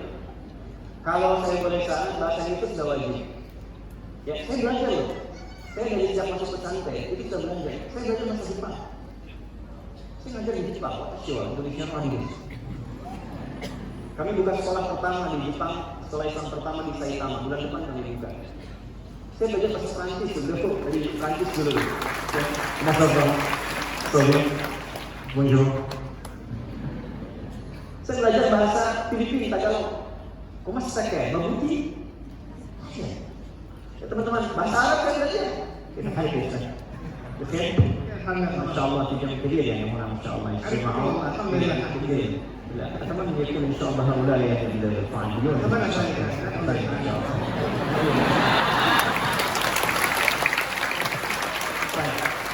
belajar. Kalau Anda tidak belajar, kuasai bahasa Anda tertinggal. Saya ngajar di sekolah mencetak polisi wanita. Sekarang setiap yang muslimahnya menghafal Quran. Calon polisi masa depan. Angkatan 55 itu punya kode setiap Sabtunya itu 1 halaman Quran. Kalau mereka kumpul itu reuni 70 juz Al-Quran. Sekarang angkatan 56. Saya mengajar di salah satu pasukan khusus, itu malamnya sudah tahajud tiap malam. Jadi kalau Anda nggak mulai, Anda tertinggal. Amanat saya 3. 1, jangan tinggalkan sholat bagi yang muslim. Kalau bisa tahajud ya. Kalau Anda IPK pengen 4, sholatnya cuma 5 waktu ya sama yang minum gitu. Ya 5 waktu juga. Tambah tahajudnya, tingkatkan takwanya kepada Allah. Yang kedua Quran. Saya tidak tahu kalau di UNB, tapi kalau di UPI sudah kami dampingi yang di Bandung. Itu mahasiswa yang masuk, ya kita dampingi, dan di UMRI, UMD sudah berjalan MOU. Itu setiap yang masuk, kemudian diberikan program dampingan menghafal Al-Quran. Diberikan bukunya 3 gratis, 1 paket, didampingi selama kuliah sampai wisuda. Diharapkan di wisuda sudah hafal 30 juz dan dibuat kurikulum spesialisasi sesuai dengan jurusannya masing-masing. Jadi kalau di kedokteran, ayat-ayat kedokteran apa, hadisnya apa, risetnya apa. Jadi begitu lulus, dia jadi seorang dokter, hafal Quran dan tahu ayat-ayat Quran dan hadis tentang kedokteran. Karena nanti ada orang sakitnya bukan fisik aja, ada yang sakitnya akalnya, ada yang sakitnya jiwanya, itu paling banyak. Bu dokter, saya sakit ini pusing. Gejalanya apa? Kalau tetangga saya ditugas baru saya pusing. Maka alasan yang Anda tulis Quran, surat sekian, ayat sekian. Dan dia pulang membawa pendekatan rohani kepada Tuhannya. Teman-teman terima kasih untuk pertemuan di pagi malam ini. Saya ingin memberikan satu hadiah yang bagi yang bisa jawab. Hadiahnya langsung murah. Ya, bintang 5 di Mekah dan di Madinah. Oke, pertanyaannya cuma satu, sederhana. Bacakan lagi dengan lengkap yang pasal menimbang undang-undang tentang pendidikan tadi, Undang-Undang Nomor 20 Tahun 2003 yang poin B. Silakan angkat tangan. Ya, silakan maju ke depan. Oke, silakan maju ke depan, dikasih jalan.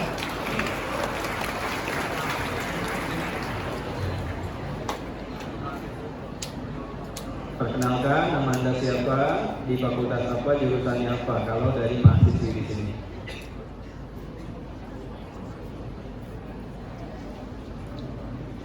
Oke, jangan lupa untuk perkenalkan diri. Assalamualaikum warahmatullahi wabarakatuh. Waalaikumsalam warahmatullahi wabarakatuh. Dari jurusan Fisika 2017 sudah selesai pembahasan. Baik. Langsung Pak? Ya, langsung saja.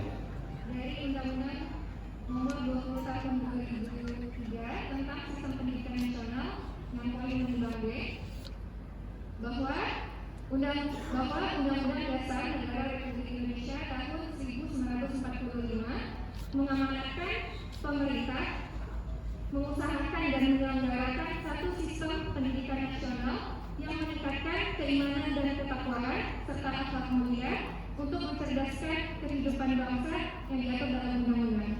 Baik, berikan tepuk tangan. Anda masuk kuliah atau sudah selesai? Sudah selesai, Pak. Sudah selesai, S1. Ya.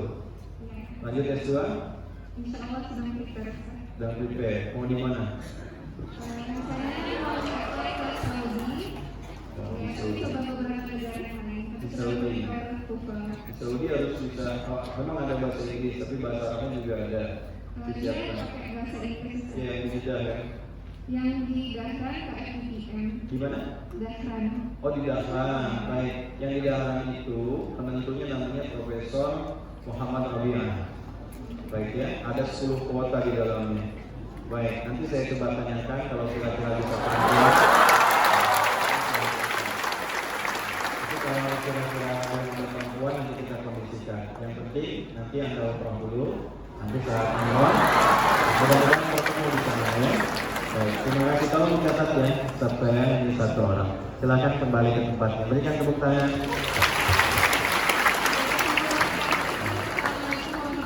Assalamualaikum warahmatullahi Waalaikumsalam warahmatullahi wabarakatuh. Baik, baik, kita ada 10 menit kurang lebih. Saya serahkan kembali ke moderator yang menemani kami untuk kita melanjutkan. Terima kasih. Baik, Bapak Ibu hadirin yang berbahagia. Satu dari pesan dari kalian yang tadi yang penting ya, kita harus pandai berbahasa.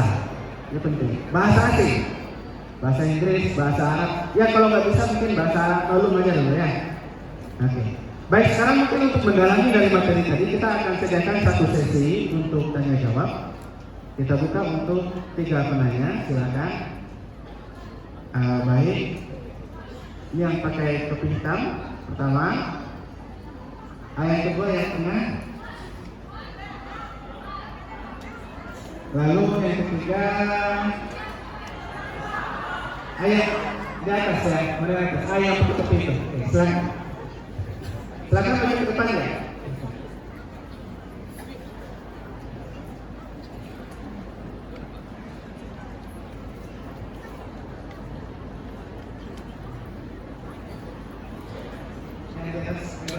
Silakan turun ke bawah yang di atas, silakan. Lagi turun. Oke, silakan yang di belakang. Yang di belakang silakan maju ke depan. Assalamualaikum warahmatullahi wabarakatuh. Waalaikumsalam warahmatullahi wabarakatuh. Sebelumnya perkenalkan Ustaz, saya Ikan Akbar dari jurusan Ilmu Komunikasi. Mungkin saya cerita sedikit dulu Ustaz. Maaf, pertanyaan kita ringkas saja. Tadi kita belajar bagaimana kita menjadi generasi yang emas. Mungkin negara kita memang banyak yang ingin berusaha menjadi yang terbaik. Namun beberapa cobaan mungkin bisa membuat kita sedikit rasa sedih atau gagal gitu. Memang benar gampang mengucapkan motivasi, tapi sulit untuk mengerjakan hati kita. Mungkin bisa berikan kepada kami cara menempatkan hati walaupun hasil mungkin tidak sesuai dengan harapan kita. Terima kasih. Selanjutnya, silakan. Ibu. Perkenalkan diri.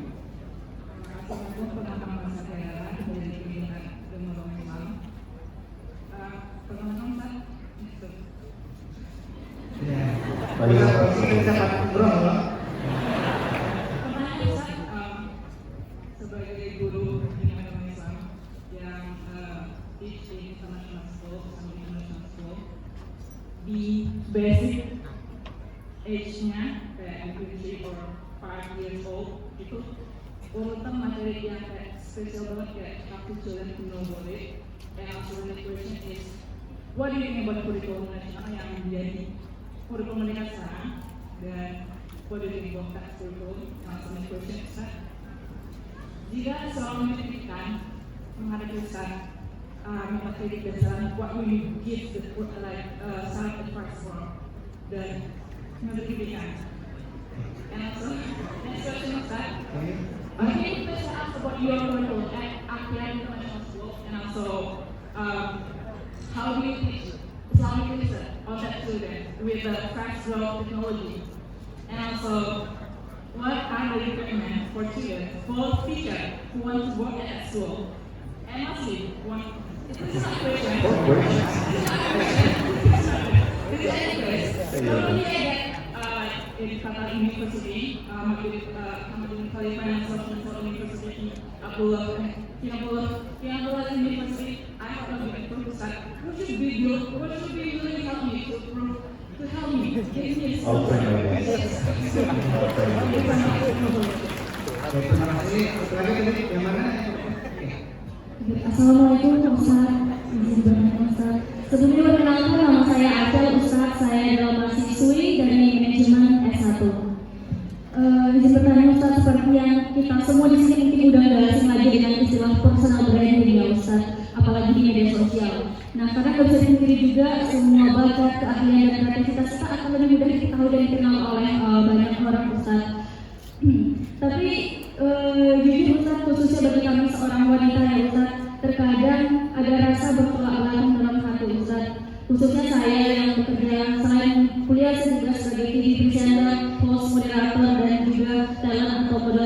sebagai muslimah yang mana memang dituntut untuk selalu tampil di depan kamera Ustaz. Terkadang ada rasa takut jatuhnya nanti malah jadi tabarut ain atau malah tanpa kita sadar yang tadinya kita baik itu malah akhirnya menimbulkan dosa-dosa jahiliyah karena foto-foto kita ada di media sosial seperti itu Ustaz. Namun dari sinilah akhirnya saya bisa pekerjaan saya bisa membantu orang tua saya, adik-adik saya, bahkan keluarga saya Ustaz. Dan ditambah lagi kalau kata Sayyidah Fatimah Zahra, wanita yang baik dan sempurna adalah wanita yang tidak melihat laki-laki dan tidak dilihat oleh laki-laki Ustaz. Jadi bagaimana Ustaz untuk kami kaum wanita saat ini bisa menjadi pengikut Fatimah Zahra di zaman yang era digital ini Ustaz, dan tentunya bagaimana caranya agar personal branding Ustaz selalu diridhoi Allah, membawa kebaikan bagi banyak orang dan terhindar dari air serta tabarut Ustaz. Sekian, terima kasih. Kemudian terakhir, silakan lagi. Assalamualaikum warahmatullahi wabarakatuh. Perkenalkan, nama saya Haris Sudansa, saya dari dipanggil Adan. Bagaimana? Ini bertanya Ustaz yang Prodinya seperti apa? Prodi saya dirismakan di kamar soal minum penjual.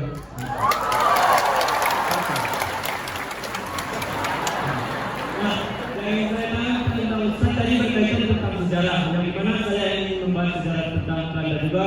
Mungkin agak boleh ya sudah diceritakan sedikit latar belakang dulu. Yang dimana Waktu kita nggak banyak, jadi langsung ke poin. yang dimana pada tahun 1808 dan sampai 1811 kita mengenal pembangunan jembatan Anyar dan Panarakan. Yang dimana pada pembangunan tersebut itu istilah pertama kalinya kita dikenalkan dengan sistem berdarodi. Yang dimana orang yang itu William Dendels.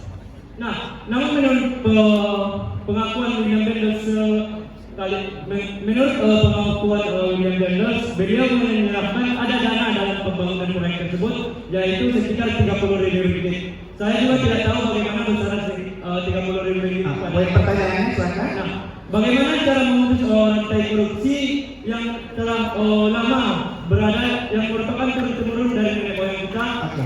Dan yang pertanyaan yang kedua, bagaimana cara menghapuskan seseorang yang menjual agama di negara sendiri? Contohnya seperti di negara Korea, yang dimana negara tersebut apabila terjadi kasus korupsi besoknya tiba-tiba pakai kursi roda, pakai peci, biar semuanya diringankan besar. Oke. Mungkin Dipahami ya, terima kasih. Baik. Terima kasih. Saya urutkan pertanyaan pertama. Quran surah kedua. Quran surah kedua di ayat 216. Paling kiri sebelah atas di mushaf. Kutiba alaikumul qitalu wa huwa kurhul lakum. Kalau Anda sedang merasa tidak nyaman dalam keadaan yang sedang Anda jalani, hal pertama yang harus Anda lakukan adalah perangi dulu dan stabilkan emosional Anda. Tenangkan dulu. Bagaimana caranya ya Allah? Asa an takrahu syai'an fa huwa khairul lakum. Boleh jadi di balik yang Anda rasakan gak suka saat ini, ada desain Allah yang disiapkan untuk membahagiakan dan menyiapkan yang terbaik sesuai dengan apa yang Anda mohonkan. Wa asa an tuhibbu syai'an wa huwa syarrul lakum. Boleh jadi Anda mengharapkan yang paling ideal seperti yang ingin Anda raih, tapi ternyata di balik itu ada sesuatu yang tidak cocok buat Anda. Wallahu ya'lamu wa antum la ta'lamun. Rasionalitasnya apa? Karena Allah tahu masa depan, Anda berpikir hari ini saja. Satu kali, saya berharap saya bisa melanjutkan pendidikan ke Madinah.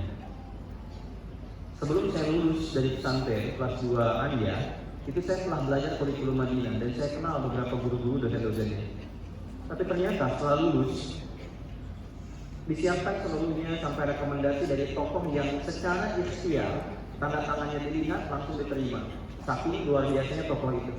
Tapi Allah macam gak lain. Terjadi bom Bali, meletus. Alih-alih ke Madinah, saya ke Madinah Ciputat di UIN. Dari Hidayatullah, saya singgah 2 tahun. Saya masuk jurusan Dirasat Islamiyah, FDI, Fakultas Dirasat Islamiyah, yang cabang dari Kairo, kurikulum Al-Azhar pada saat itu. Ternyata yang mengajar saya dari mufti-mufti, dari Mesir, dari Mufti dan sebagainya disiapkan. Dari situ bukan ke Madinah, malah ke Libya, Tripoli. Di telepon ada kuota 2 orang, tolong carikan tadi. Saya bilang saya carikan, saya dapat 1. Saya bilang Ustaz, saya dapat 1. Kenapa Anda tidak ada sedia yang temani? Saya temani, saya berangkat. Karena saya kuliah itu bukan insan ijazah. Ijazah itu dari kata ajazah, pemberian legitimasi yang sudah layak untuk mengajar. Maka saya butuh mencintai pengetahuan yang mensupport cita-cita saya untuk mencintai Al-Quran. Maka saya berangkat ke sana, saya temukan secara singkatnya Pak, ternyata dari Libya saya bisa talaqi tafsir ke Mesir. Saya mengambil tafsir dari Syekh Tantawi Jauhari tahun 2006 dan dapat langsung kitab tafsir dari beliau, tafsir Al-Wasit. Saya mengambil fikihnya dari salah satunya ada tokoh terkenal yang sudah meninggal juga namanya Syekh Wahbah Zuhaili dari Syria. Saya ambil tafsir kita dari fikih dari beliau. Tahu apa yang terjadi? Ternyata saya diantarkan juga ke Saudi tahun 2010. Saya masuk ke Qura. Kemudian juga saya bisa berkelana di Madinah. Kemudian saya berangkat ke Tunisia, saya ke Qatar, saya ke Uni Emirat Arab. Saya menginginkan ke Madinah yang satu mazhab, Allah antarkan saya ke 4 mazhab. Atau apa yang terjadi? Karena ternyata kebutuhan di kita itu bukan satu mazhab saja. Kalau ada kebutuhan 4 mazhab, saya kita bisa merasakan diri moderasi beragama dengan cara yang baik. Hari ini bahkan saya diminta untuk memberikan kuliah umum di Jamiah Islamiyah Madinah di Madinah. Dan hari ini pula saya dimasukkan dalam asosiasi ulama ahli Quran yang berpusat di Mekah. Jadi bukan berarti kalau Anda dapatkan satu keinginan Anda sekarang dan belum terakhir, bukan berarti itu adalah sesuatu yang buruk buat Anda. Boleh jadi Allah akan mengantarkan Anda kepada tingkat yang lebih tinggi lagi dengan jalan yang berbeda seperti Anda bayangkan tadi. Paham sampai sini? Maka la yukallifullahu nafsan illa Allah tidak akan mengantarkan Anda pada sesuatu yang tidak cocok dan berat untuk Anda. Ketika Anda mendapatkan itu, yang perlu Anda lakukan syukuri, tingkatkan terus ikhtiar sampai biarkan takdir mengantarkan Anda ke titik terbaik yang pernah bisa Anda dapatkan. Itu bagian yang pertama. Bagian yang kedua, saya ingin tekankan gini, ada 3 poin di sisi pertanyaannya. Yang pertama, Al-Quran itu ketika mengajarkan ibu dan bapak tidak bermaksud untuk mengajari, tapi sharing saja. Al-Quran ketika berbicara tentang konsep pendidikan, itu selalu koheren dengan sifat usianya. Karena anak tadi di pendidikan dengan anak usia dini, saya menekankan kalimat begini.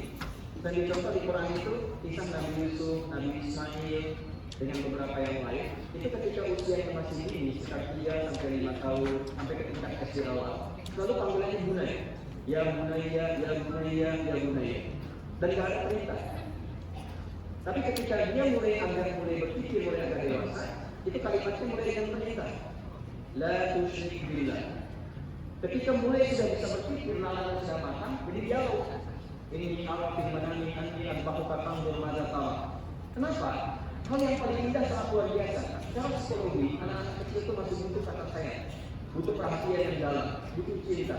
Maka didahulukan oleh Quran, cinta mendahului pemikiran. Sehingga ketika tautan cinta itu sampai ke dalam hatinya, maka rasa kepemilikan akan mengantarkan dia pada ketaatan mutlak yang tidak bisa ditawar. Itu hal pertama yang ditanamkan. Bagaimana ketika anak-anak itu bukan merasakan pengetahuan dulu, tapi merasakan cinta dan rasa nyaman dari orang tuanya, sehingga dia mendapatkan semua ilmu pengetahuan itu dengan rasa cinta dan kenyamanan. Kalau sudah nyaman, apa saja dilakukan. Kalau sudah merasakan cinta, apa saja dikerjakan. Tapi jangan sampai membiarkan rasa sayang, panggilan sayang ini terus-menerus ya mengiringi, mohon maaf, pertumbuhan anaknya. Jadi kalau dia sudah lewat SD kelas 4, kelas 5, sayang masih dipanggil, tapi sertakan dengan perintah supaya dia disiplin. Agar kelak tidak menjadi anak yang manja, yang kalau boleh perintah pasti ada sayangnya dulu.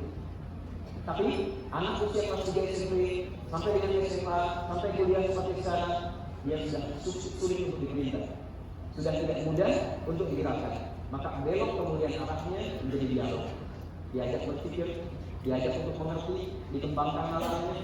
Ini di antara contoh ayat Al-Quran yang berbicara tentang tingkat pendidikan sesuai dengan usia dan rentang waktu dia tumbuh dan berkembang atau dikenal dengan proses kembang. Jadi tidak harus ada panggil Bunaya. Ya, Bunaya itu panggilan sayang. Jangan namanya arti panggilan dari